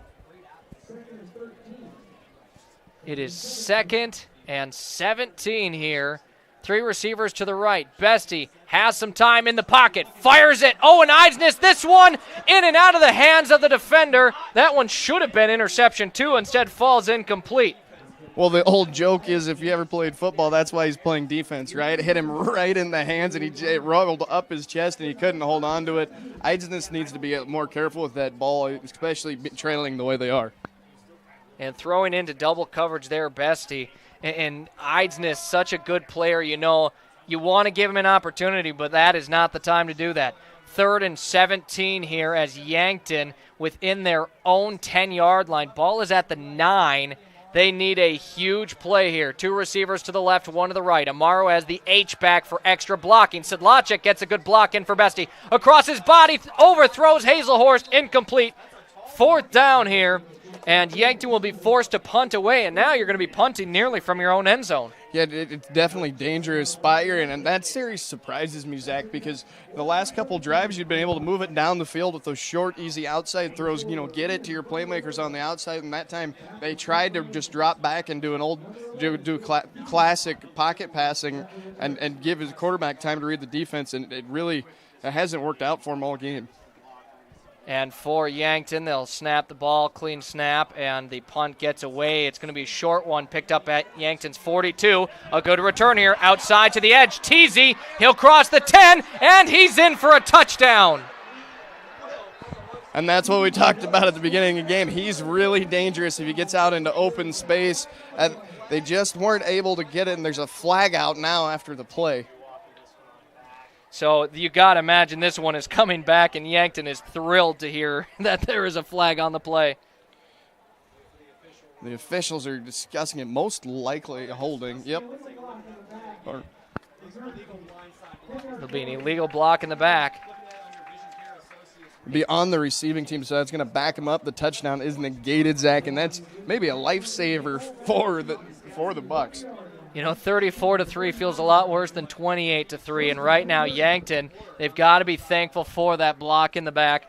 Harrisburg now, they have the football at the 39-yard line. Now that is a 10-yard penalty from the spot of the foul, and it's always so tough as you're trying to watch nothing but the ball carrier, make sure you don't miss a thing.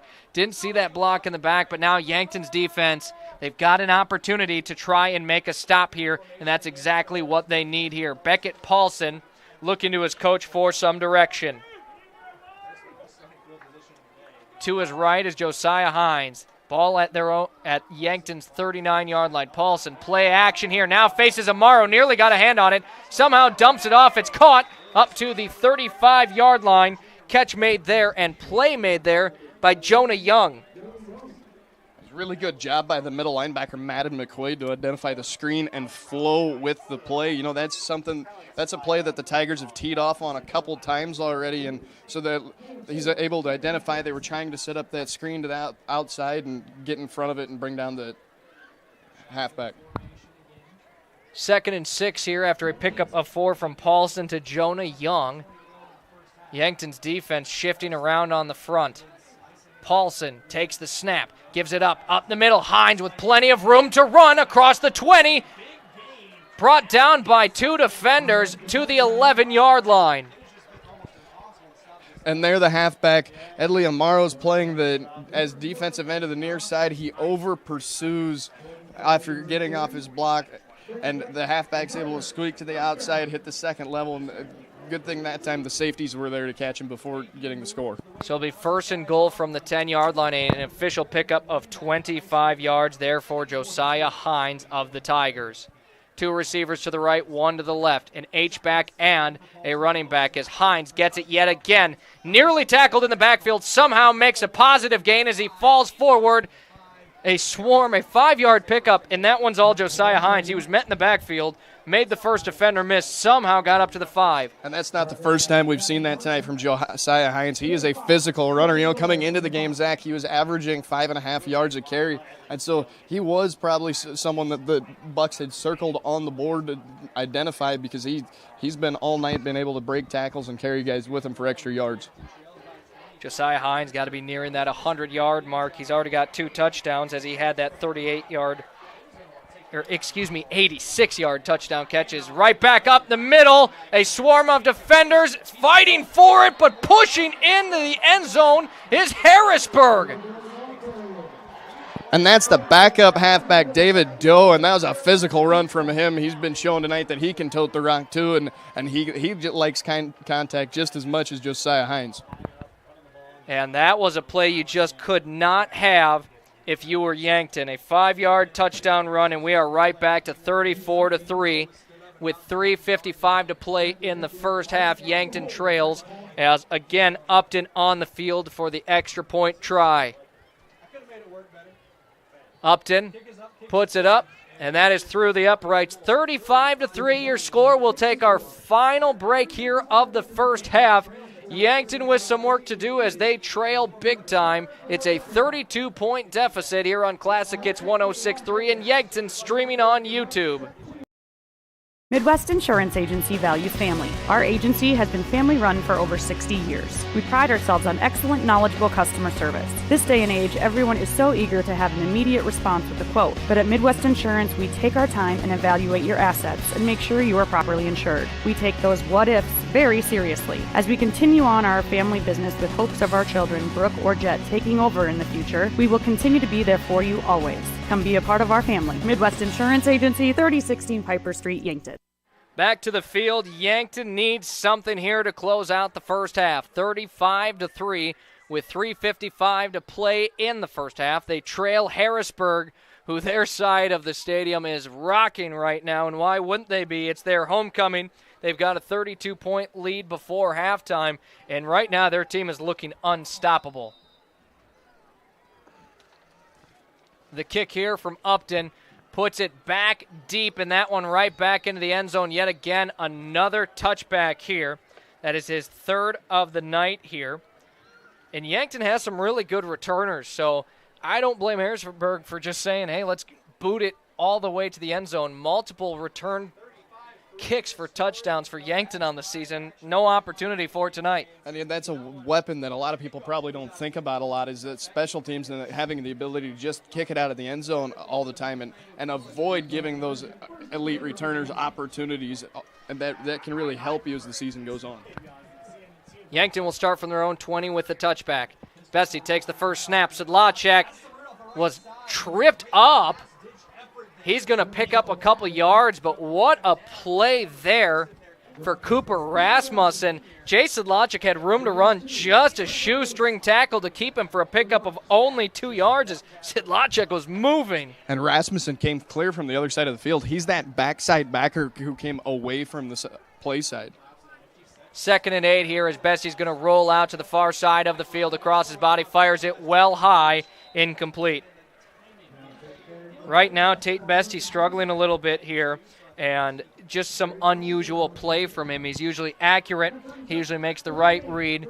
Instead, we've got 3rd and 8 here, and Yankton doesn't want to give Harrisburg the ball with just over 3 minutes to play in the first half. Well, Zach, that's been something that their defense has been really good at all game, is just locking down that backside when they try to get them on the move on those boot plays. So Tate Bestie, 3 receivers to the left, 1 to the right. The halfback is Sedlacek, fires it up way over own eyes. This again looks like some miscommunication.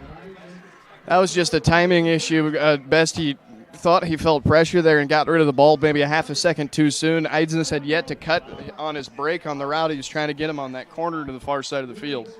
So 4th and 8 here for Yankton, and they will be forced to punt it away. And now Harrisburg is kind of licking their chops, Patrick, thinking we can get another one in before the half. They'll be feeling awfully good. Yankton will get the second half kickoff. Villanueva for the punt here. Puts it high up, a booming punt. That's going to bounce on the Tigers' 31 all the way across to their 24.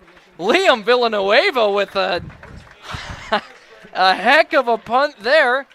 And, you know, you thought that was going to be good starting field position for Harrisburg. The 24-yard line's one of the worst starting field positions they've had this game. That's something you really like to see if you're Yankton, because you play that field position battle. You're able to make back their offense up, and with short time, just over 3 minutes left to go in the half, it really make them have to fight and earn any more points before you go to break. So we'll see what we get from the Harrisburg offense. They haven't really been a hurry-up offense, so to speak. They've had plenty of big plays, though, that have driven these drives, and now from their own 24-yard line, over 70 yards to go. But they've still got 3 minutes to do it and 3 timeouts to do it as well. Paulson puts Teasy from the left side to the right side. Teasy's going to get it as well. He gets up to the 25-yard line, and he's going to be driven out of bounds.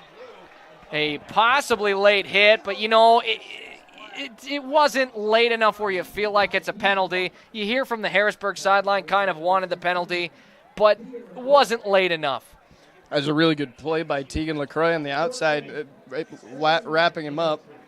And, you know, the Harrisburg sideline is going to maybe think that's a little unfair after their coach got that personal foul penalty earlier. So Teasy with his second catch. That one goes for 1 yard. His first was no gain. 2nd and 9 here, 2.5 to play. Harrisburg with the football on their own 25-yard line. Strong set to the right with the receivers for Beckett Paulson with Josiah Hines to his left. Drops back, a quick pass. It's caught at the 30-yard line. Stripped away! This one going the other direction! A turnover forced by Yankton. Carter Boomsma has it! They let the refs discuss this. I think they were signaling that the receiver was down. And I'm not sure about that one, Patrick. I did hear a whistle blow right before he stripped the ball, Zach. So we'll see here. That's going to be a huge momentum shift if they are going to keep it with Harrisburg, and it seems like that is how it's going to go. And so 2nd and 9, they throw it in the middle. Boomsma, great job stripping the ball away. It would be a fumble recovery, not an interception.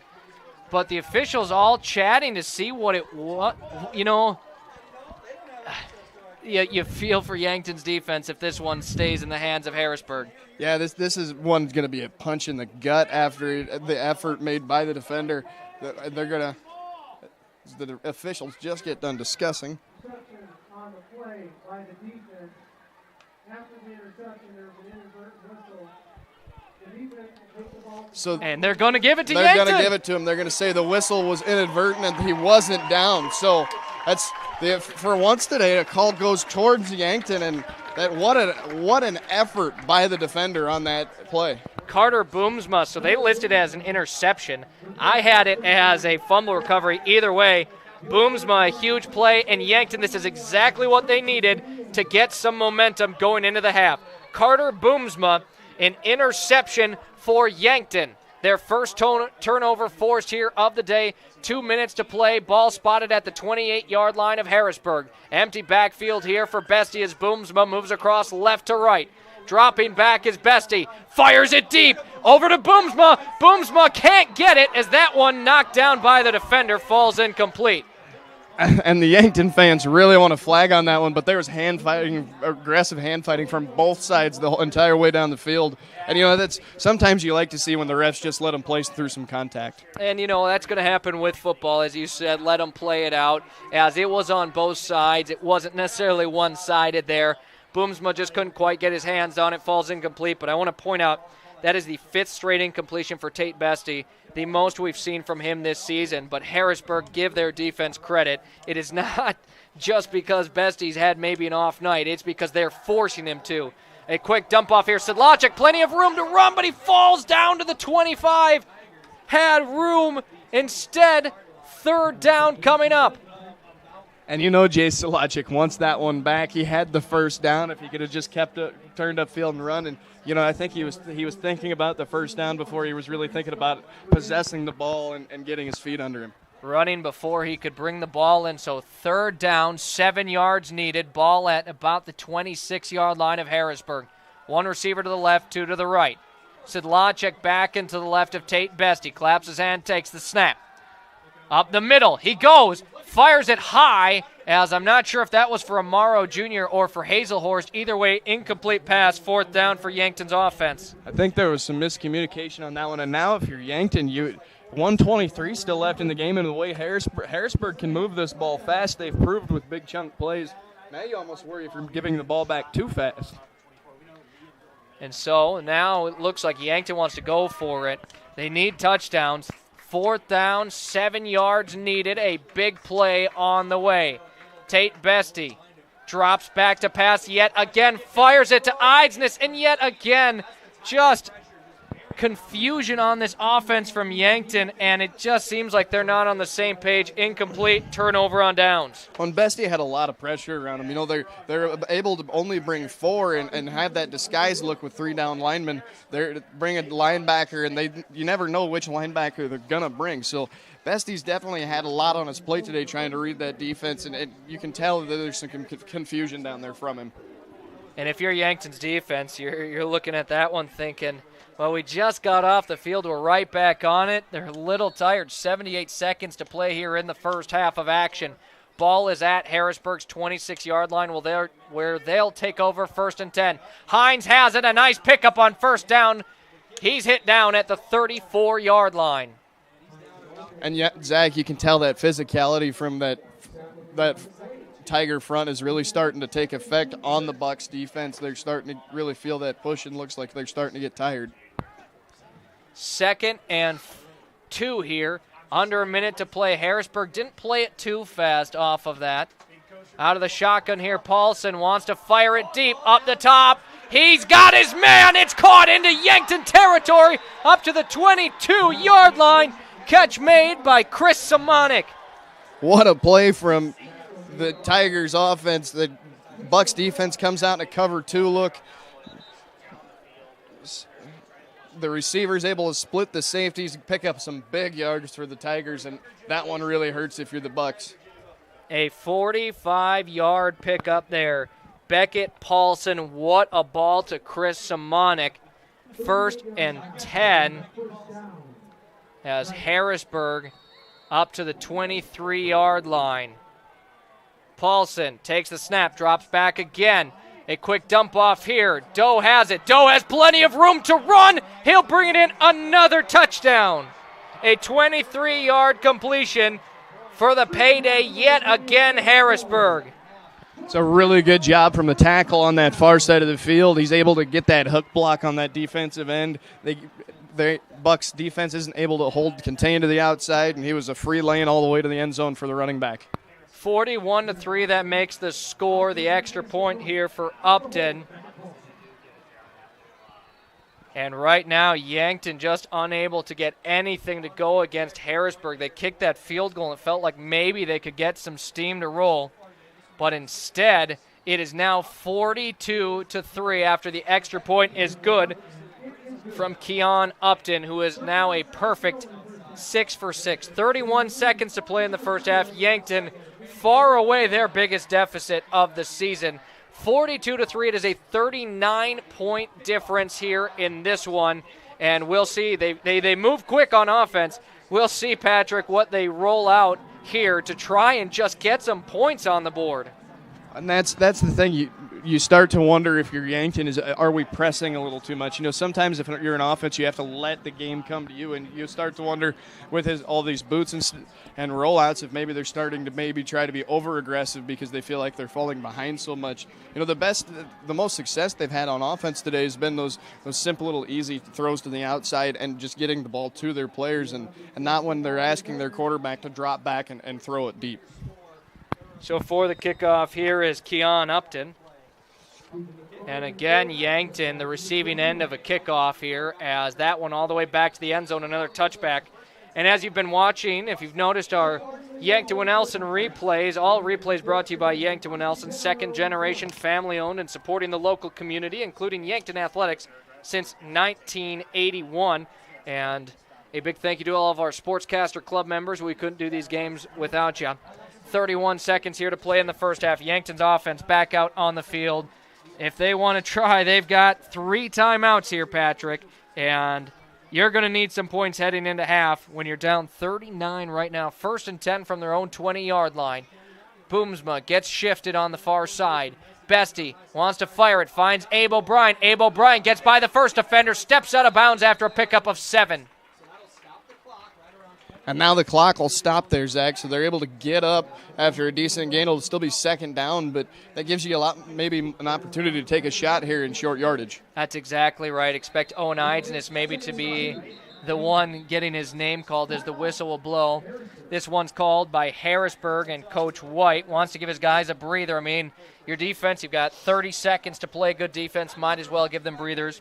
It's a Lindsay Echo Water Systems of Yankton water break, locally owned for 4 generations. Call them for water softening and purification, salt, reverse osmosis needs, and bottled water. That's Lindsay Echo Water Systems of Yankton.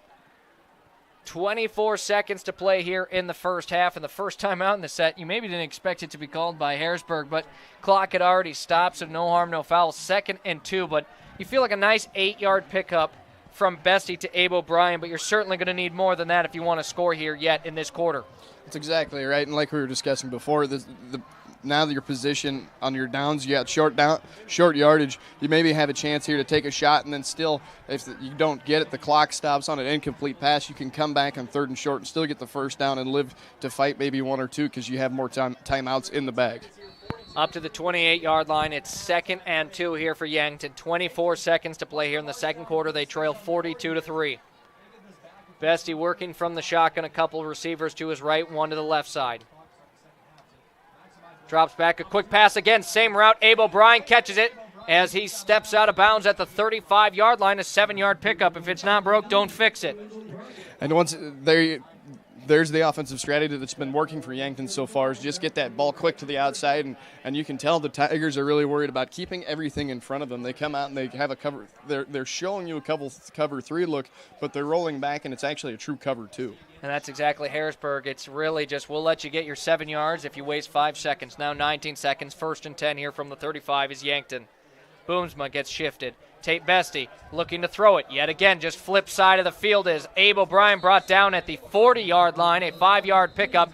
Now Coach Muth is going to call a timeout. Another Lindsay Echo Water Systems of Yankton water break. Abe O'Brien up to 6 receptions already in this game. 3 in the last 3 plays. And then he's been their bright spot on offense today. 10 seconds left now, Zach. Now you got to wonder if Coach Muth is maybe thinking that deep shot here because you're wanting something before you go to half. Just even another 3 points would maybe help out in just a little bit in the pride department. And it kind of feels like you maybe have time for 2 deep shots in this one.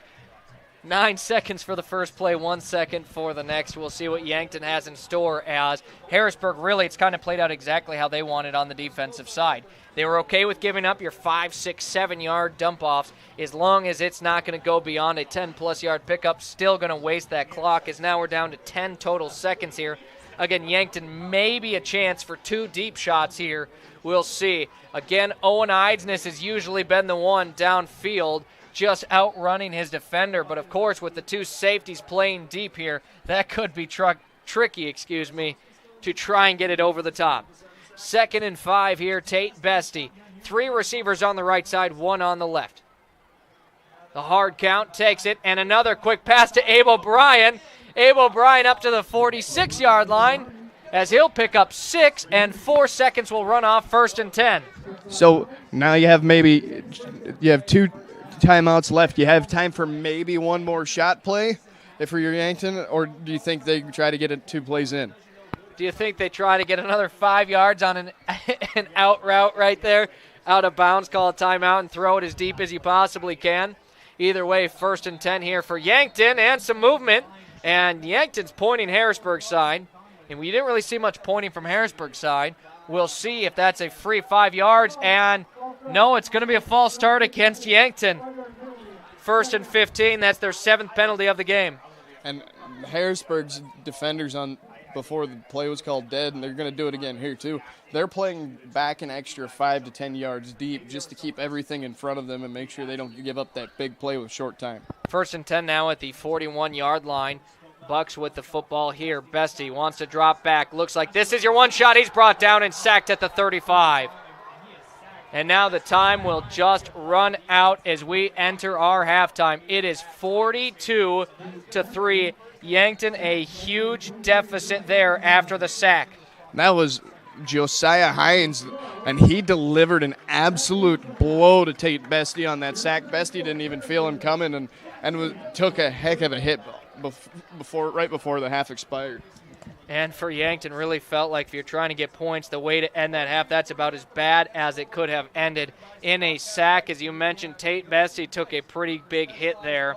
And instead of getting points, we end up with our halftime, 42-3. We've got a lot coming up on our Vichay Yankton halftime show. You're going to want to keep it tuned here. We have our highlighted player of the week interview coming up and so much more.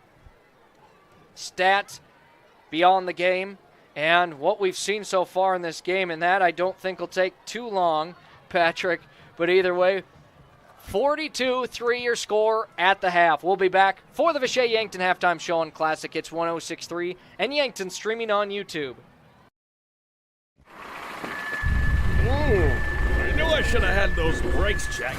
At Graham Tire, it's all about safety. Tire mounting, balancing, wheel alignment, and shocks and struts and batteries, oil changes, and lube service. Graham Tire does these every day, and there's over an acre of tires. Graham Tire has them all, big and small. Tires for cars, trucks, campers, trailers, big rigs, and tracks. Honesty and integrity is a matter of pride since 1951. Graham Tire, Yankton.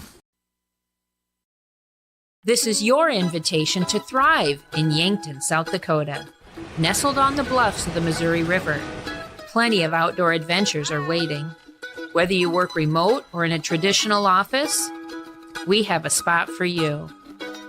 Quality health care, diverse manufacturing, progressive school system, Mount Marty University, and so much more.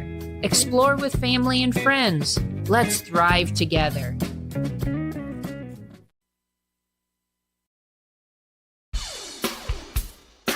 When you need top-notch appliances that last, trust the experts at Murph's Appliance. From washers and dryers to refrigerators, they have all the trusted brands to keep your home running smoothly. At Murph's, you'll find Maytag appliances built for durability and service you can count on. Whether it's a new oven or a repair, they're there for you every step of the way. Stop on down to Murph's Appliance, your local Maytag dealer in Vermilion.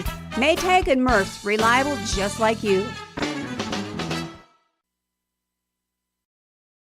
Imagine working for a successful global business with customers in 140 countries.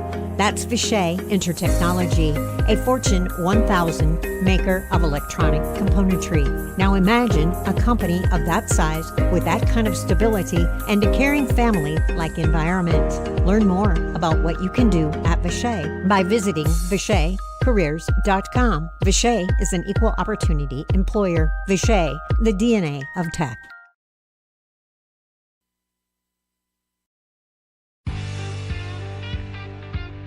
There's a whole new world out there. It's called the off-road, and it's waiting to be explored in a Polaris. So gear up to make every moment count with the Polaris off-road vehicle.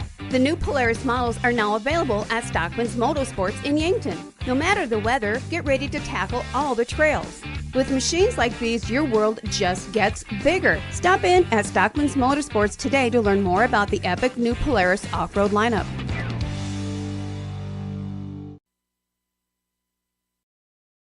My name is Len Peterson, and at Elkhorn Valley Bank and Trust, there really is a difference. I think a big difference that Elkhorn Valley Bank offers customers is a quick turnaround in loan decision. We try to make a quick and accurate decision for our customers so they can get quick answers and run their businesses as smoothly as they can. A community banker builds a relationship, plain and simple. Elkhorn Valley Bank, great for you, great for your community. At Elwood Family Dental Care, we treat our patients like family. We have an experienced and caring dental team. We take the time to make sure you understand your oral health and answer any questions you have about your dental treatments. We take pride in educating our patients. Whether you need fillings, crowns or bridges, dental implants, just a teeth cleaning, or even Botox, come visit us at 1818 Broadway Avenue. And remember, we take care of the entire family.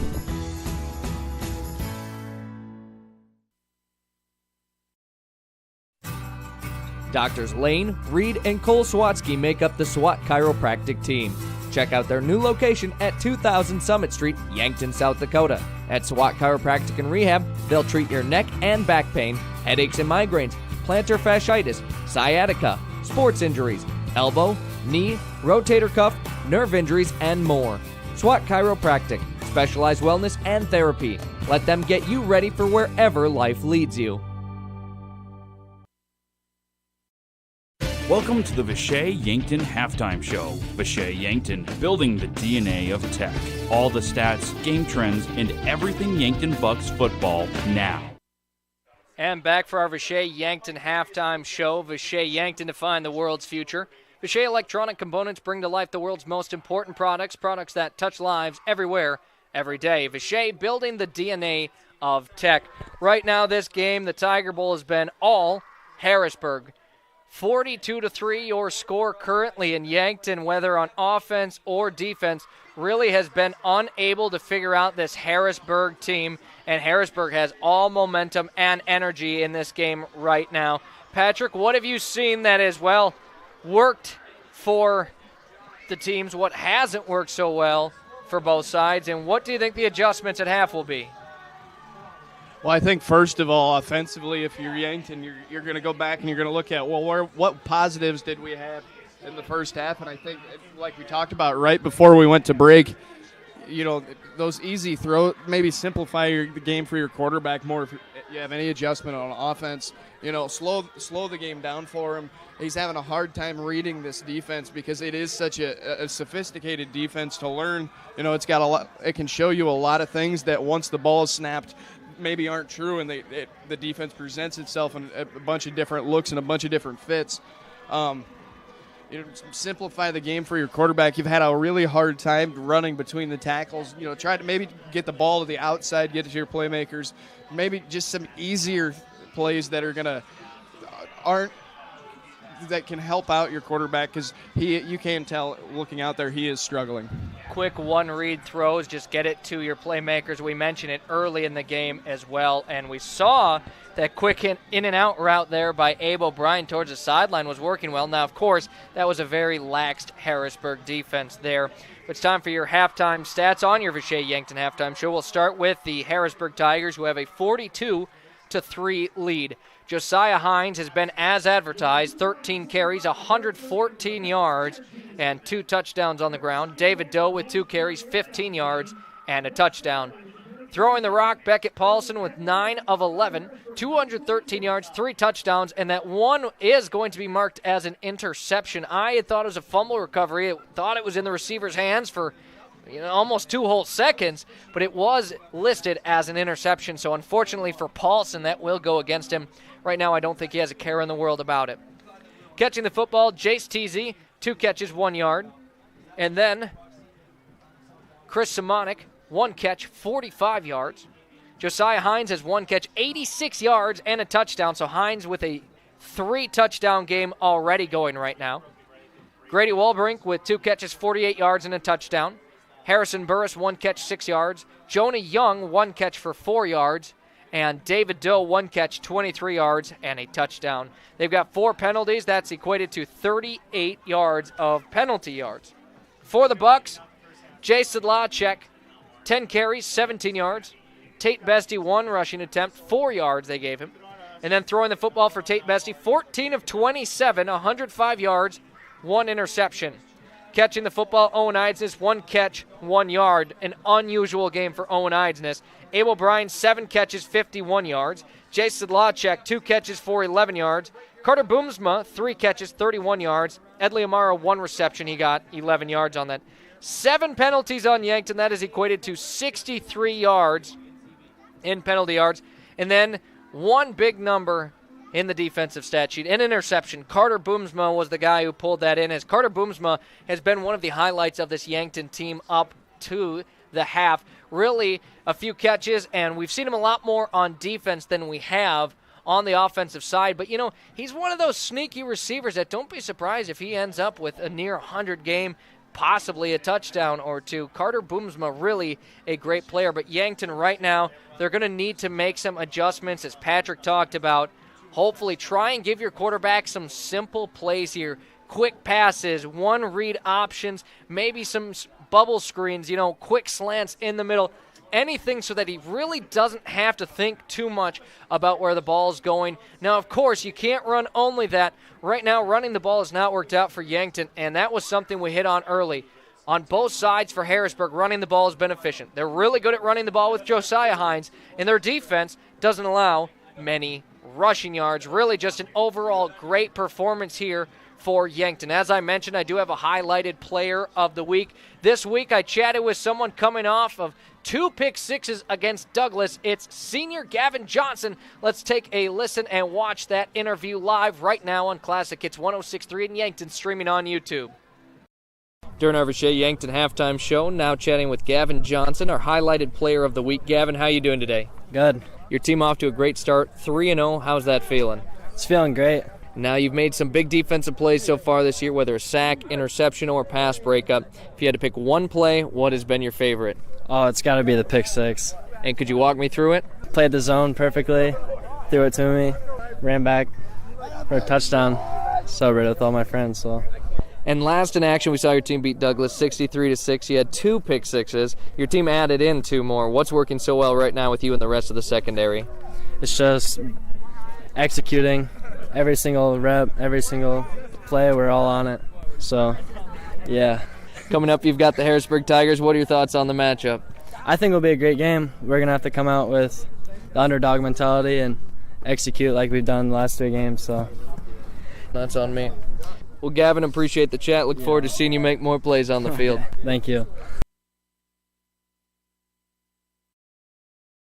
Triple Time Rudy's on the corner of 16th and Broadway, Yankton. Stop in and check out their wide variety of items. Grab some snacks. Whether you want chips, popcorn, or something sweet, they have it. Ice-cold beverages, or when you need that boost in the morning, coffee.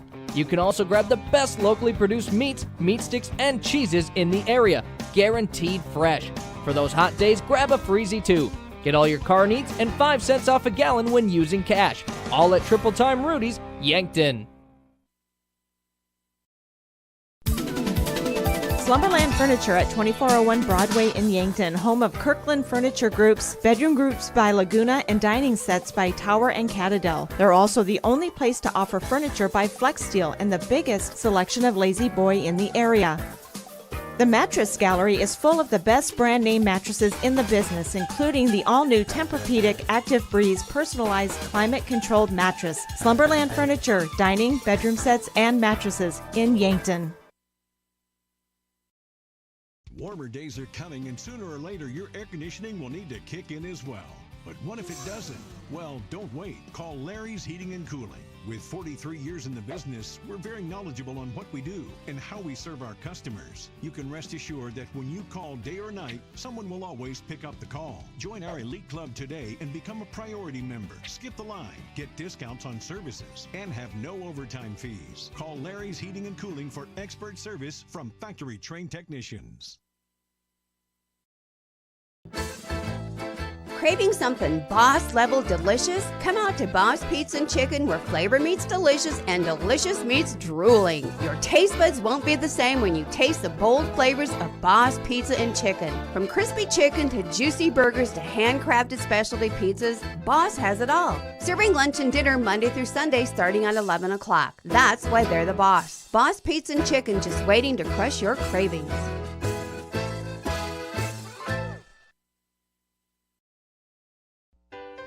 Pied Piper Flowers and Gifts on the corner of 15th and Broadway in Yankton. Your full-service flower and gift store. Beautiful fresh flower arrangements to artificial arrangements. Gifts, sympathy, foodie items to snarky gifts. Stop by and let the gals at Pied Piper give you the personal service you deserve. Brighten your day and head to Pied Piper Flowers and Gifts, where you'll find something new every time you go. Pied Piper Flowers and Gifts Yankton, they deliver.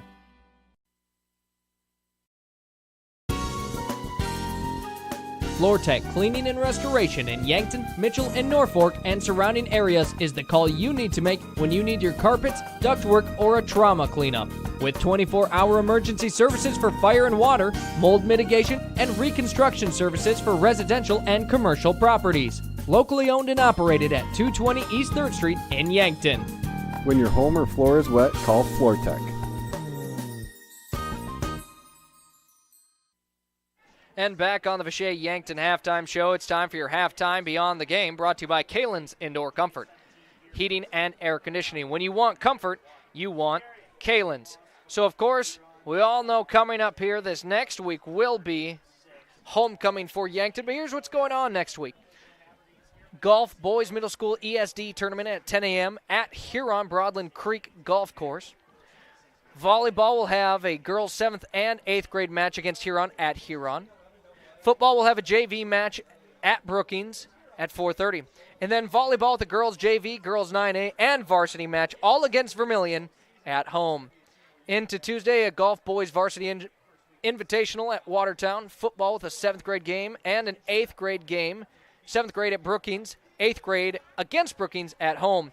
Volleyball with the girls 9A and JV match, both at Sioux Falls Lincoln. Competitive cheer and competitive dance varsity invitationals against Brandon at Brandon Valley.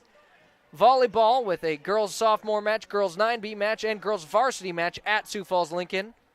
Then into Wednesday, an FFA varsity event that's against Sioux Falls at 9:45 a.m. Then into Thursday, there's tennis, girls varsity triangular, girls middle school ESD tournament. Golf with the boys middle school invitational, boys JV invitational. Volleyball with girls 7th and 8th grade matches, and cross country with a varsity and middle school invitational at Fox Run Golf Course. Both will be starting at 4:15. Football with a 9th grade game at Crane Youngworth against Brookings. High school athletic and fine arts Hall of Fame induction ceremony and reception. Again, that's this Thursday, 5 to 7 at the Yankton High School SAC Commons. High school homecoming coronation at the high school main gym. And the high school homecoming burning of the Y, 8 to 8:30. But, of course, that time is approximate. It'll take place directly after coronation in the Yankton High School parking lot, in the teachers' parking lot, southwest. And then into Friday, it's officially homecoming for Yankton. You'll have the high school homecoming parade, 2:30 through downtown Yankton. It goes right by our station, 210 West 3rd Street. We'll be out there handing out koozies with the Yankton Bucks and Gazelles logo. Look out for us. Again, 210 West 3rd Street is our classic. It's 106.3 Yankton station. And then football, again, will be live with that as they host Pier TF Riggs at Yankton Crane Youngworth Field. 7 o'clock for the start time, 6:30 pregame, and lots of homecoming stuff going on as a few of the football players are as a part of the homecoming coronation crowd. Some other games that took place in Double-A football around the area. All of these games already over as they were played yesterday on the usual Friday. T-Area with a nice bounce-back game against Douglas. 38-6 they won. Spearfish and Aberdeen Central in a good game. Spearfish won that one 21-6. Huron really solidifying themselves as a top 2 team in Double-A, defeating number 3 ranked Sturgis Brown. Your score 33-16. And then Pierre TF Riggs, the 4th ranked team, defeats Brookings, who was receiving votes in a close one, 20-17 your final score in that one, and in your final score for AA, Watertown defeated Mitchell 46-18. So Watertown, the defending state champs, get their first win of the season. Since we're covering our AAA game, also took place yesterday for AAA. Sioux Falls Lincoln, the number 1 ranked team, against the number 3 ranked Sioux Falls Jefferson. 57-36 your score. Over 90 points scored in that one. Number 2 ranked Brandon Valley defeated Sioux Falls Roosevelt 55-14. Rapid City Central falls to O'Gorman 23-7. O'Gorman, the 5 seed, Rapid City Central receiving votes this week. And Sioux Falls Washington defeated Rapid City Stevens 46-12. And this is the only game going on in AAA tonight. So it's the only game going on in either AA or AAA. Second half of football only moments away. 42-3 your score. We'll take a break. We'll be back for the second half of action when the Bucks receive that second half kickoff. We'll be back in a moment on Classic Hits 106.3 and Yankton streaming on YouTube. MT and RC Smith Insurance has been a part of the Yankton community since 1949. Our agency would love to help you with your home, auto, business, life, and long-term care insurance needs. We take pride in providing you with quality service when you have a claim or need to make changes to your coverage. The MT and RC Smith Insurance Agency is flexible to meet with you in person or at the office at 204 West 4th Street. Give them a call for insurance changes, payments, claims, or service requests. Les Schwab Tires, located at 2809 Broadway in Yankton. It's the place to buy tires with all different tread types to fit your needs and rims ready to make your vehicle shine. Not only do they sell tires, they fix them too. Flats, brakes, alignments, and more. You can feel confident that your car will be taken care of. No waiting for your tires, they should have them in stock. If you're looking for tractor or semi-tires, those are available too. Les Schwab Tires, where the sign says it all. Hi, it's Linda at Linda's Angel Crossing in Yankton. Ladies, come into the store for all your new fall clothing needs. There's Tribal, there's Lulu Bee, Ethel, and Southern Lady. The nursery has everything you need for gift giving, baptism, copper pearl bibs, magnetic sleepers, swaddlers, toddlers, clothing, and boys and girls Under Armour to size 7. Don't forget toys and little golden books. Linda's Angel Crossing in Yankton.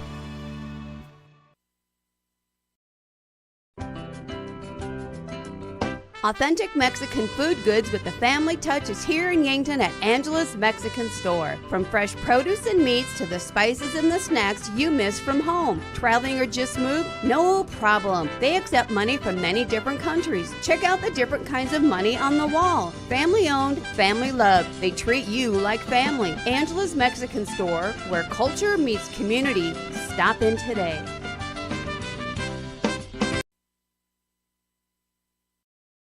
Starting the first bank in South Dakota was the easy part, earning the confidence of local farmers, helping families account for their dreams, and securing the future for countless businesses took us a little longer. We owe it to the hard workers, big dreamers, and forward thinkers out there. Thank you for making South Dakota a great place to call home.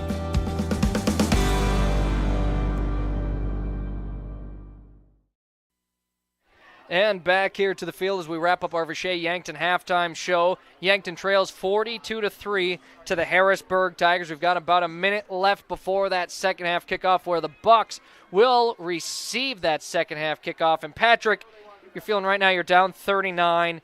You're thinking this game might be a little out of reach here. It's going to be a running clock second half. But what would you like to see out of Yankton in this second half? I think the first thing is an from the offense, an established drive, and then on the other side of the ball, if you're the defense, you're probably going to start seeing maybe some of their backups and maybe some of their depth, making sure that you don't allow them to go up and down the field on you as well, getting some stops here and maybe getting the ball back and putting a few more points on the board and just putting something together that you can build off for next week and that you can build on to as you go into AA play down the line. And again, for Yankton next week, it'll be their homecoming as they will host Pierre T.F. Riggs. As again, a few football players are in the homecoming royalty this year. as the football players in the homecoming are Drace Gaskins, Tate Bestie, and Owen Eidsness. So congrats to those three on making the homecoming royalty, and good luck to all of them. We'll see who wins it. And now it is time for the second half of football. The 12 minutes have been put on the clock here for the third quarter of play. If you're tuned in on Classic Hits 106.3, you can watch live as well. That's on Yankton, streaming on YouTube, as it has been all season here. The Bucks, again, look for them to just get something rolling here, a little momentum boost, and maybe something to get it so you're feeling a little bit better about heading into your next week of football. Because right now, down 39 to a very good team in AAA, and you're starting to think just might be too much to try. Well, exactly that, Zach. And now you got a chance. You come out. You're getting the ball first. Now's the time to make those, show those halftime adjustments, and maybe get the ball down the field and put a quick, try to put together a quick drive and get some points on the board fast. What I'd really like to see is try to build up Tate Bestie's confidence. Again, is not his best game here, but you're going to need him going forward in the season. We know he can play extremely well. As that one, another touchback, as Yankton again will start with the football on their own 20-yard line, as it does look like the starting lineup for Yankton's offense will take to the field to start here. 42-3 the score, 12 minutes to play here in the third quarter, as Yankton Bucks football brought to you by First Dakota National Bank of Yankton. A strong formation here as Amaro Jr. used as the fullback, as he'll run into Bestie. Sedlacek gets the handoff up the middle, somehow gets some positive yards out of it, and he'll pick up 6. What an effort by the halfback. Quarterback receives the snap, turns around, and Amaro runs right into him. The halfback's able to run up and basically take the ball right out of the quarterback's hands and pick up some decent yardage. That could have been a disaster.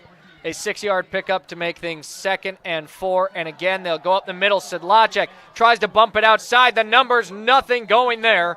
He'll lose 2 yards. What an effort by Sedlacek. He just could not get his feet under him after he made that initial jump cut and got caught from the backside by the defender there. Now it's Zach. Now you got a 3rd and a medium, and you're starting to wonder. You don't want to go 3 and out right away and give the ball back with a lot of time on the board. 3rd and 6 here for Yankton. 3 receivers to the right, 1 to the left. Tate Bestie fakes the throw. He's going to keep it with his own legs. Tries to get around the defender. Dives forward for a Yankton first down. Tate Bestie uses his legs, a good run, and a pickup of 7 to 8 yards. Zach, I don't think that was a designed draw play. He just didn't see anybody he liked and said, you know what, I can do this myself. A 3rd down, big play there out of Tate Bestie. He'll pick up 8 yards. 1st and 10 here for Yankton, as again they'll go up the middle. Jay Sedlacek, no, not Sedlacek, as on the carry there is going to be Carson Kroll. We've seen Carson Kroll in action. We saw him last week, did a nice job running the ball against Douglas when he got in. And on this one, he'll pick up about 2 yards, 2nd and 8 here for Yankton. Ball is spotted on their own 34-yard line. The 42 is where the first down marker is. Eidson is put into motion around the end, and a screen to Sedlacek. Sedlacek pulls it in, and he'll be brought down at the 34-yard line. No gain. Really had no opportunity to make a move there. That fake didn't really fool the defense, anyone on the defense there. They sniffed out the screen pretty quick and were able to get to the perimeter and keep the halfback from getting any extra yards. What I do like is Bestie, his first pass complete, as this one, a sliding effort for Abe O'Brien. They're going to say incomplete. It hit the turf. What an effort. They just could not maintain control through contact with the ground, and they're going to say that ball bobbled just a little bit. And Abe O'Brien nearly got it. Would have been a nice catch and would have been a big play. But instead it will be 4th and 8 here. Yankton will be forced to punt. They had the ball for just over 2 minutes. Again, it's a running clock. 9:15 to play in the third. 42-3 your score. Huron leads this one. They're getting the ball back as well as Liam Villanueva boots it away from right to left as it gets across the 30, caught at the 26-yard line. Teasy trying to make another good return. He'll get up to the 34-yard line, and that's where Harrisburg's offense will take over, and we'll see if they've got their starters in yet. Normally what you see is at least one possession for your guys. I imagine that the varsity is going to get one final drive down the field and get the opportunity to put more points on the board before they put the backups in. So 1st and 10 from their own 34. Harrisburg probably, don't be shocked if they just run the ball over and over. Josiah Hines, he's got 13 carries, 114 yards, 2 touchdowns. His one catch went for 86 yards for 6. I mean, don't be surprised if he gets the ball a lot, but now, as I say that, he's not in the game. Right now is David Doe as the lead back behind Beckett Paulson. Teasy gets put into motion on the jet sweep. He'll take it on the far side. Some room to run up to the 40-yard line. He'll be brought down. A nice pickup on 1st down here as 7 yards for Teasy. Really good effort by Boomsma to identify the jet sweep was coming across. He came across from the other side of the field and was able to wrap up Teasy before he got any big momentum downfield.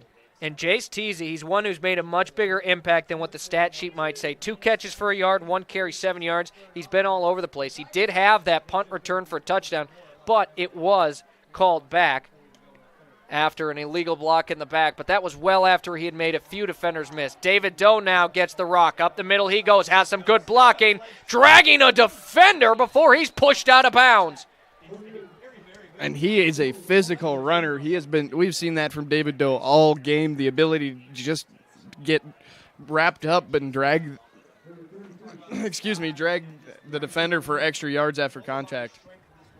And they'll officially give him a 16-yard pickup. David Doe, 3 carries now as he's got 31 yards and a touchdown, averaging over 10 yards a carry.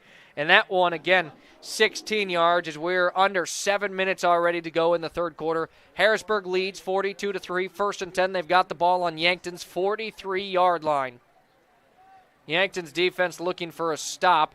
They got a long break as that halftime, a little longer than normal even, with a 20-minute half and then the 3 minutes as teams get back on. Some late moving there for Yankton's defense and a missed throw. That one would have been a touchdown for Grady Walbrink. Instead, falls incomplete as, again, just missing that throw is Beckett Paulson. And that's the same play we saw from earlier that they scored a big touchdown off of. You know, they like that quick strike seam that splits the safeties over the middle, and they really think it's a money play for them. And it's surprising to see, really, the strength of this defense so far this year for Yankton has been the secondary. And so far tonight, not quite that way outside of the big play from Carter Boomsma, who hauled in that interception. And wasn't even necessarily an interception. It was I'm just going to straight up take this ball away from you as we are halfway through the third quarter. 2nd and 10, Harrisburg with it on their own 43. A strong side to the left with 3 receivers, none to the right side here. Now a late shift here as Camden Starr will swap sides. David Doe gets it again. Won't be as successful this time as he'll pick up about 3, maybe 4 yards. 3rd down here for Harrisburg. And they like this play. They've been doubling down on Edley Amaro and trying to take him out of the play. So far, he's been able to pursue with the Tigers' offense and hold that edge for the defense. So 3rd and 6 here for Harrisburg. Feels like an opportunity for the Yankton defense to try and stop them. You know, just to get something positive to take away to bring with you into next week, as we've got just over 17 minutes of game time, a 39-point difference with the Tigers up 42-3. 3rd down here, Beckett Paulson looks to throw it, has some pressure, fires it. That one caught, plenty of space to run. 1st down and more for Harrisburg. Brought down at the 20-yard line, number 17, Harrison Burris. That was a really cool play design there. They bring the receiver across on a drag route, and we saw that earlier in this game, and the quarterback missed the throw earlier, and that wide receiver on the drag was untouched and uncovered and was able to pick up big yards. A catch that went for 19 yards. 1st and 10, Harrisburg, and it felt like for Yankton, you really wanted that stop there. Now 1st and 10 from your own 20-yard line with Harrisburg having the football. Beckett Paulson, the hard count. He'll throw it again. Harrison Burris got it, but he was popped. Cale Hazelhorst puts him to the ground, but not before a pickup of 8 yards, 2nd and 2 on the way. Really good coverage by Hazelhorst. After the catch, he was not letting the receiver pick up any additional yardage, and he was on him immediately.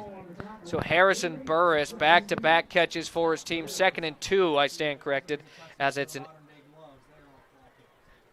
3:45 to play in the third quarter. Tigers threatening to score again. They've got the ball on Yankton's 12-yard line. Paulson takes it, wants to fire it. Far side of the field. Ball's up. Is it caught? It's in for a touchdown. Really good effort by the receiver. Just go up and basketball rebound that ball. Quarterback just floats it up in the air, and he positions his body so he's the only one that can get contact with the football.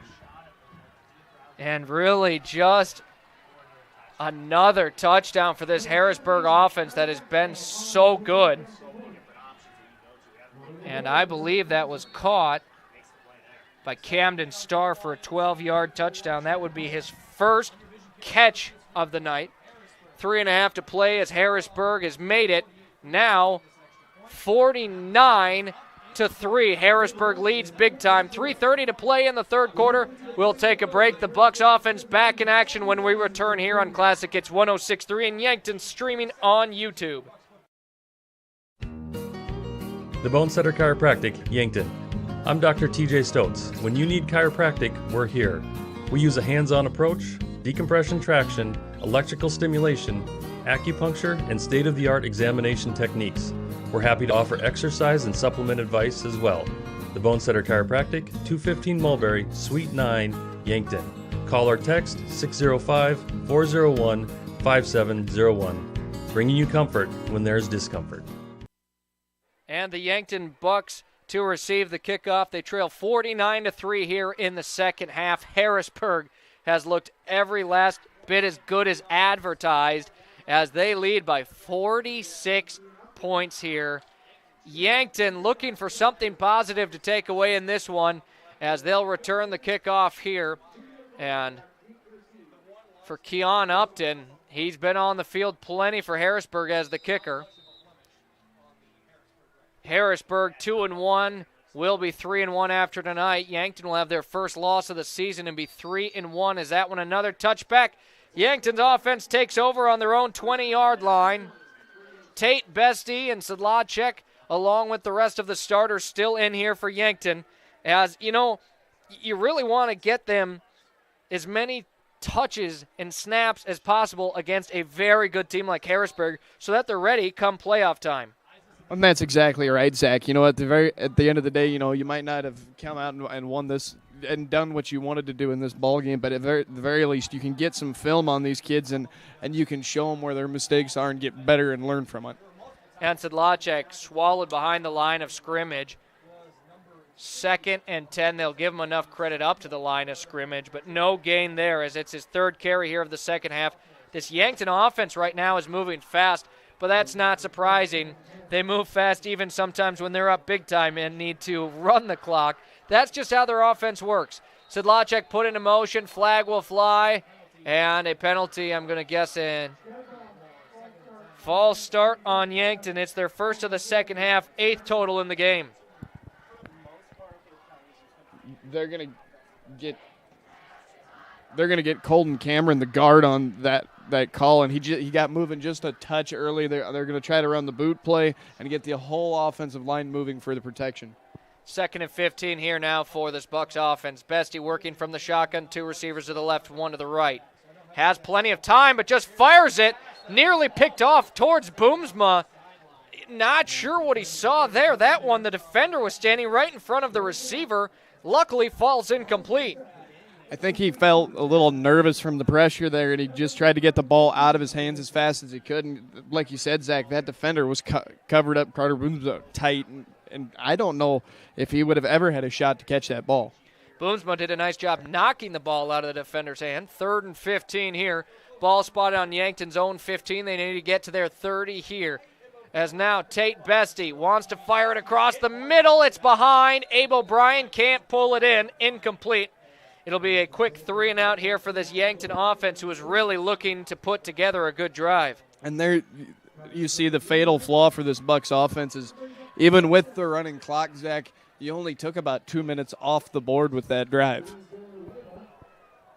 90 seconds to play here in the third quarter. Your score 49-3 with Harrisburg on top on the Fox Stop of Yankton scoreboard. Yankton to punt this one away as Liam Villanueva fields it cleanly. He's had some nice punts. This one not quite the distance. Off of the hand of the returnman. Looked like he got on it, but Yankton nearly had just a sliver of hope. Really good effort by the return man. He, after the initial muff, would just jump down on top of the ball and cover it up and not give that Yankton special teams any opportunities to get the recovery. So here in the final minute, we've probably got one play before the end of the third quarter. Yankton's defense already ready to roll as now Harrisburg's offense breaks the huddle. They'll start with the football on the Yankton 47.5-yard line, right kind of in between there. 1st and 10, Harrisburg with 35 seconds to play in the third. As taking the snap here, they'll hand it off Kleinsasser. Kleinsasser sworn behind the line of scrimmage, stopped for a loss of yards. That was a really good effort by that front seven for the Bucks. You know, even though they've rotated in some of those backups, the Bucks showing some push for the first time tonight. That is a loss of 3 yards there. Again on the carry was Drew Kleinsasser.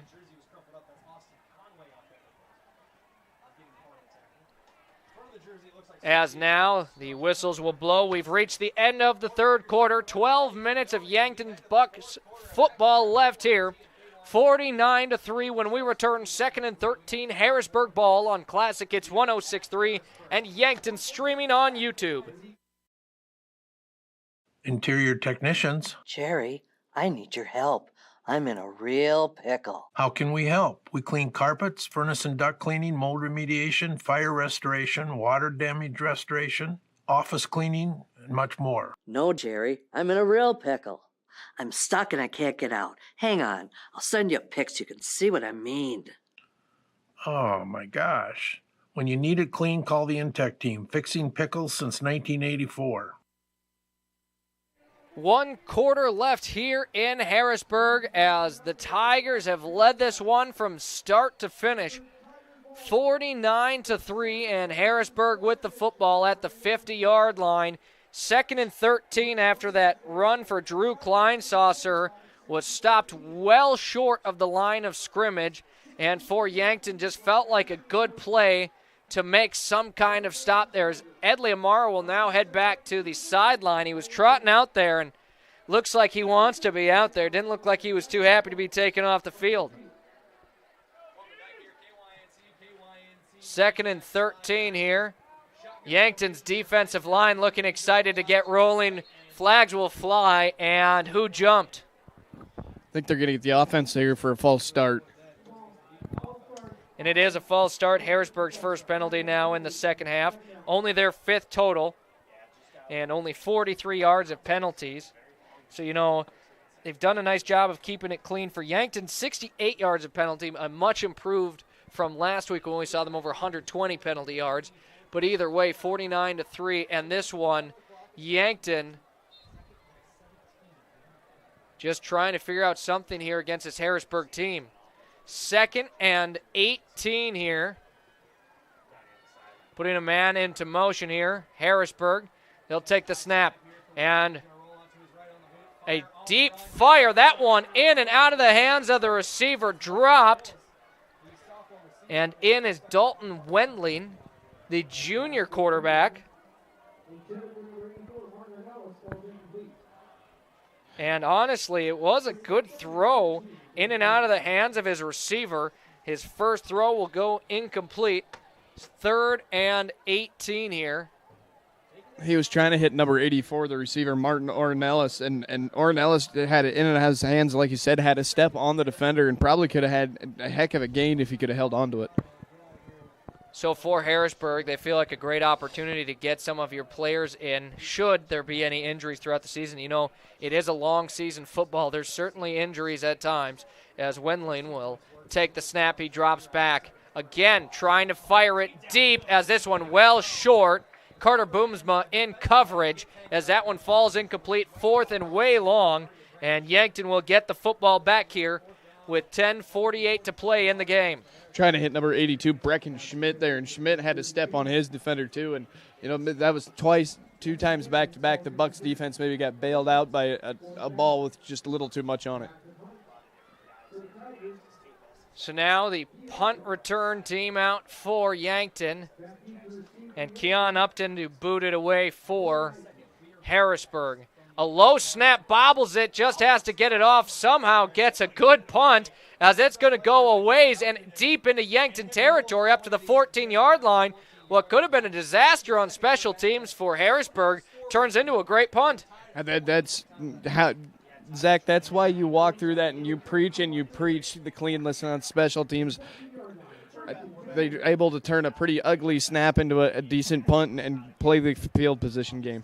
And Tegan LaCroix will be the quarterback in here. Or is it Jackson Kudera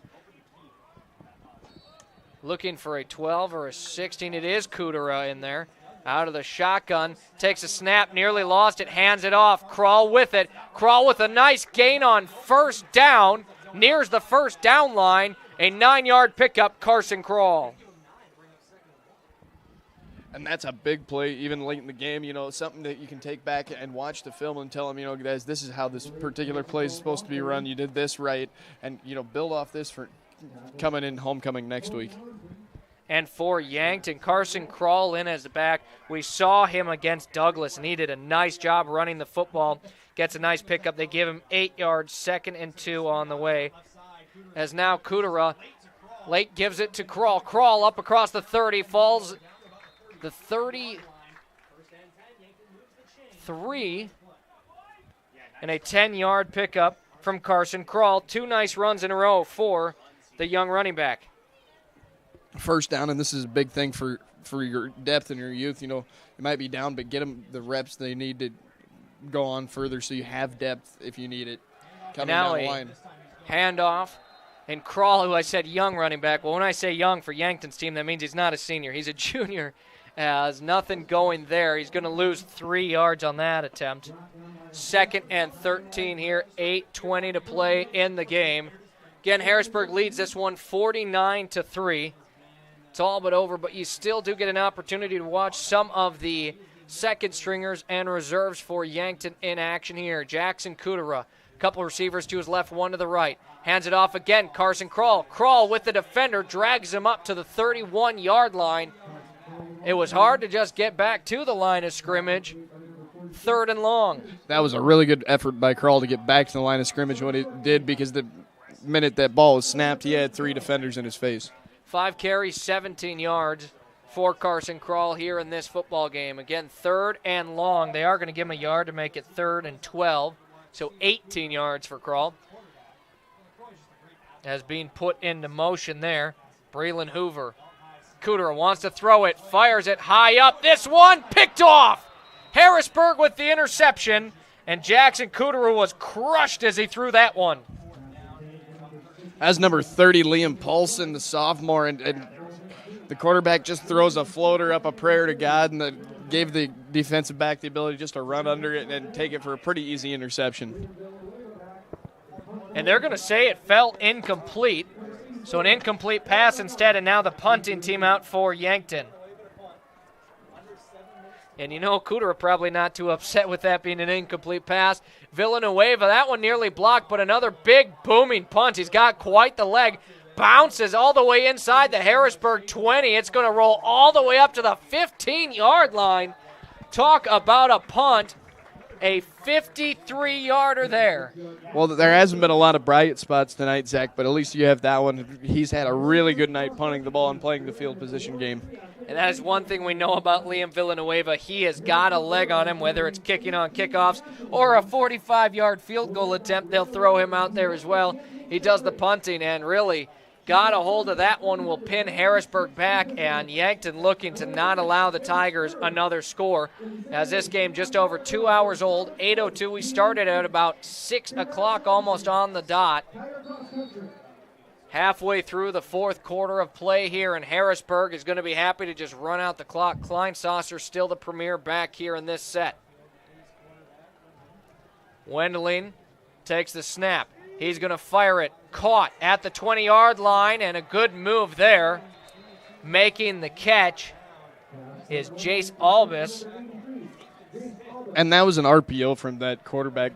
He was reading that defensive back, and when he came up to fill the gap in the run fit, that quarterback could just whip it out to the outside for an easy completion. An 8-yard pickup there for Jace Aldis from Dalton Wendling.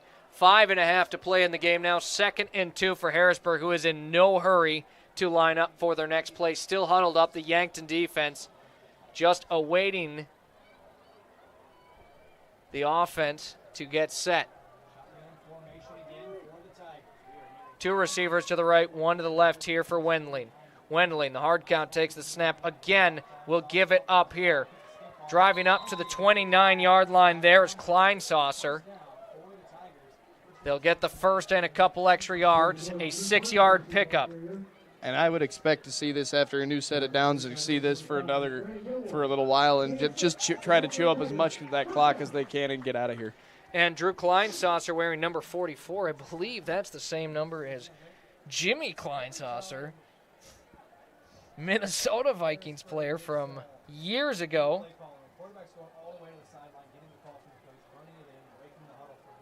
Yeah, I'll check on that. Kleinsaucer wore 40. Jimmy Kleinsaucer wore 40. Drew Kleinsaucer in 44 here. He gets it yet again. Tripped up, falls forward to the 36-yard line. That's a pickup of 7. 2nd and 3 on the way. Hard running by the young halfback, and that's something he'll learn is when they go back and look at the film on that you would all tell him to slow down and you just be a little more patient on that run. A hole will develop. Yep, let those blocks develop, as you just mentioned. Under 4 minutes to play here. 2nd down, again, Harrisburg taking their time. And if they keep getting first downs, this will be the final possession of the game. Coming up, we've got our First Dakota National Bank of Yankton post-game show. They're also our corporate sponsor. And our Kaiser Heating and Cooling hot hands / hitter of the game. 2nd down here as Wendling fires it low, incomplete. Big miscommunication between the quarterback and wide receiver there. The receiver didn't even think he was going to get the ball. He was running downfield to block, so he never even turned around to look, Zach. 3rd down and 4, an opportunity for the Yankton defense to get one final stop. Harrisburg probably looking to just get the first down and run this one out. Just over 3 minutes to play in this one in Harrisburg. As you see, the crowd for Harrisburg is actually leaving a lot more than the Yankton crowd. The Yankton faithful here always pulls in a good crowd no matter the distance. 3rd and 4 here. Wendling takes a snap, a quick pass. Kleinsaucer drops it. You love the tackle there, and the effort from Jolton Reimnitz-Hahn brings him down. I just try to hit Drew Kleinsaucer on a quick out there, and Kleinsaucer couldn't quite hold on to it. Was maybe thinking about turning and running upfield before he had possession of the ball. So from their own 35-yard line, it's 4th and 4. And Harrisburg looks like they're going to go for it here. Trying to be aggressive here, Zach, and end the game. That's exactly it. They need 4 yards. Bucks defense looking for a stop to maybe give their offense a chance to go and score it. Handoff here. Kleinsaucer, plenty of room to run up to the 40-yard line. They've got the first down and a few extra. And that should about do it, Zach, after a couple kneels here from the Tigers. That should be about the ball game, and they can go home and enjoy the rest of their homecoming. And that's exactly, they get a big win on homecoming. Always feels good. Now for Yankton, a lot of work to do. Not going to be happy with their performance here today. But again, he kind of ran into just a great Harrisburg team. As now they will line up in victory formation as Wendling takes it to a knee.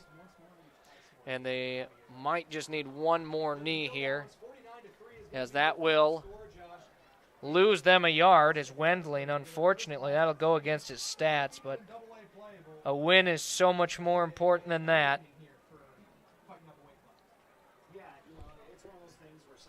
And, this will be a big learning moment for the Bucks here, Zach. All year they've been doing this to other teams, and, every once in a while it's not a bad thing to maybe get punched in the mouth and understand. It can be a wake-up call for teams sometimes. That's absolutely true. I mean, we did kind of see it last year as well after Yankton played Harrisburg and then closed out the season playing extremely well. Another knee here as we're under 40 seconds. Another loss of a yard there.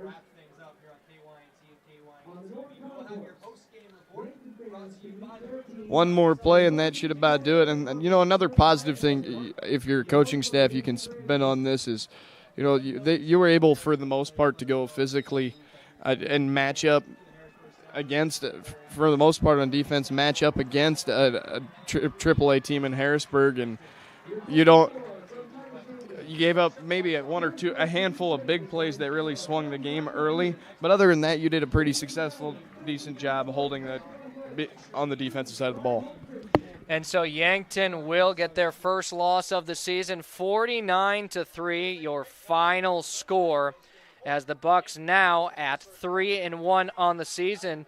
And just looking ahead of it, if you saw this one game, you thought if they were going to lose a game, Harrisburg definitely could be the one, as Harrisburg now with the same record as Yankton, both at 3-1 as they get their victory over Yankton. Again, your final score, 49-3.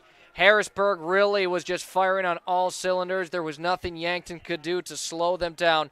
Coming up, your final stats, what's up to come for the Bucks, and we'll see if we do get a coach in here to chat with us, all on your First Dakota National Bank post-game show here on Classic Hits 106.3 and Yankton streaming on YouTube.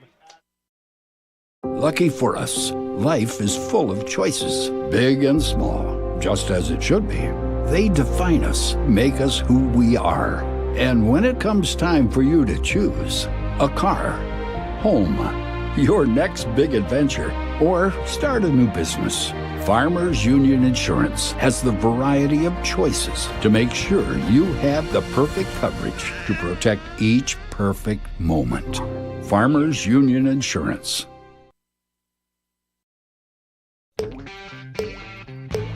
For whatever plumbing needs that come your way, trust your local guys at Pfeiffer Plumbing and Heating of Yankton. Leaky faucets, boilers, or anything in between. Rest assured it'll get done the right way. Looking for new plumbing? You got it. Pfeiffer Plumbing and Heating takes care of residential and commercial, from houses to hospitals to banks. Pfeiffer Plumbing and Heating of Yankton takes away the stress and provides great results. Locally owned and operated, and proud to support Yankton Athletics. Hi, I'm Franny Kiefer with the Yankton School District Alumni Association. We strive to create a community of alumni and friends who support extracurricular and educational opportunities in the Yankton School District. Through scholarships, grants, innovative education opportunities, and staff appreciation. With us, you will keep connected to a community of Yankton School District alumni and friends all over. You can help continue to pay it forward and help future graduates. Register today at the Yankton School District Alumni Association website. Your local KFC Taco Bell at 2504 Fox Run Parkway in Yankton offers two menus combined into one. Something for everyone at KFC Taco Bell. When your family's hungry and can't decide between crispy chicken and mashed potatoes or tacos, burritos, and protein bowls, well, you don't have to choose. Get the best of both worlds in one stop. Cool down with the legendary Baja Blast Freeze or heat things up with a variety of hot sauces. KFC Taco Bell Yankton. Why pick one when you can have both? Kaiser Heating and Cooling is your hometown team specializing in all things heating and cooling, as well as heat and glow gas, wood, and electric fireplaces, humidifiers and dehumidifiers, and all styles of ductless mini-split systems. Whether you are building or remodeling, our team of innovative experts will get you the correct equipment and indoor air quality accessories you need for your home or business. Remember, Kaiser Heating and Cooling is your hometown team for all things heating and cooling for the past 77 years. Go Bucks and Gazelles. Looking for a photo that actually looks like you, but better? At Meridian Photo, we specialize in capturing personality, not just poses. Whether it's headshots, high school seniors, family sessions, or team and individual sports photos, we'll make you look like a legend. We've just landed in the Meridian District of Yankton.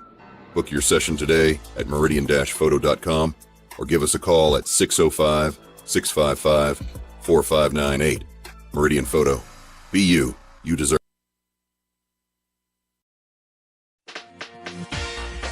Looking to buy a home or maybe sell? Trust the name that puts you first. America's Best Realty. From your first showing to the final signature, their expert agents guide you every step of the way. Fast closings, top market value, and real service you can count on. Your dream home, they will find it. Selling fast, they will make it happen. Call America's Best Realty at 605-260-1600. America's Best Realty, because you deserve the best.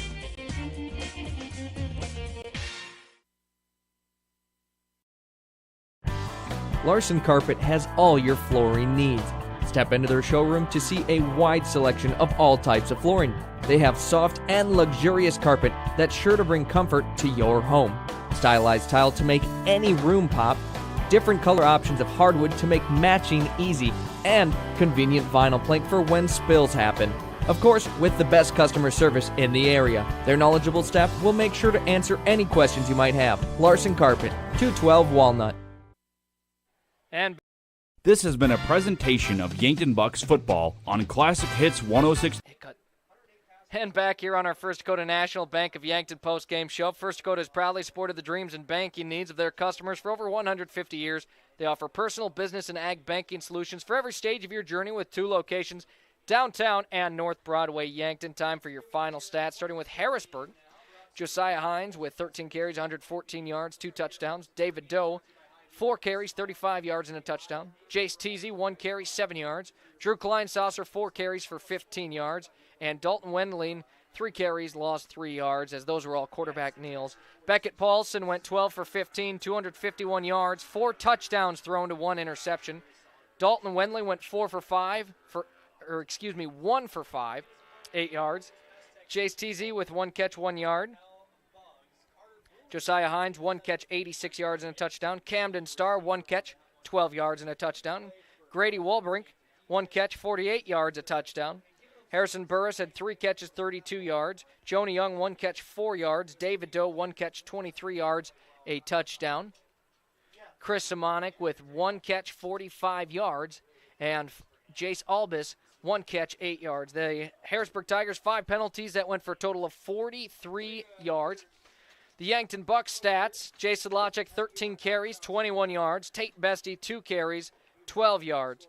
Carson Krall, 5 carries, went for 18 yards. Throwing the ball, Tate Bestie, 15 of 31, 105 yards, 1 interception. Jackson Kudero went 0 for 1 on the game.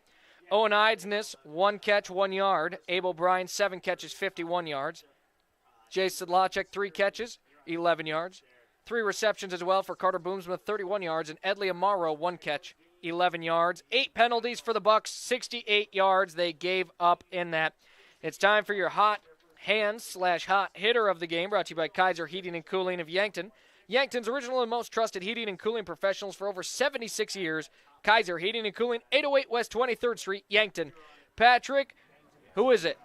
Well, I think if you go back and you really think about the game, you didn't have a ton of positive on the offense, but one positive or one player that jumped out at me especially, and not just because of that big interception, air quotes, that he had in the second half, but at Carter Boomsma playing that defensive back spot. He was all over the field today. You know, he was very important in terms of the run support, and not only in the passing game.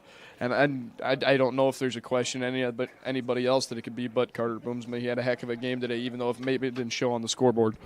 That about wraps it up here, doesn't it, Patrick? Your Kaiser Heating and Cooling hot hand/hot hitter of the game, Carter Boomsma, as the Yankton Bucks fall to 3-1 on the season after a 49-3 loss to the Harrisburg Tigers. The Tigers will advance to 3-1. It's the last time these teams will see each other for the season, and possibly for the coming years, as they played last year and this year as well. Yankton always getting one AAA opponent a year, and probably going to be a new one next year. I don't think we're going to get a chance to talk with any of the coaches of Yankton. So for Patrick Olson, I'm Zach Spear on Classic Hits 106.3 in Yankton, streaming on YouTube. Tune in next week. It's Yankton's homecoming as they host Pierre TF Riggs. Game is at 7, pregame at 6:30, again on Classic Hits 106.3 in Yankton, streaming on YouTube. Have a great rest of your night.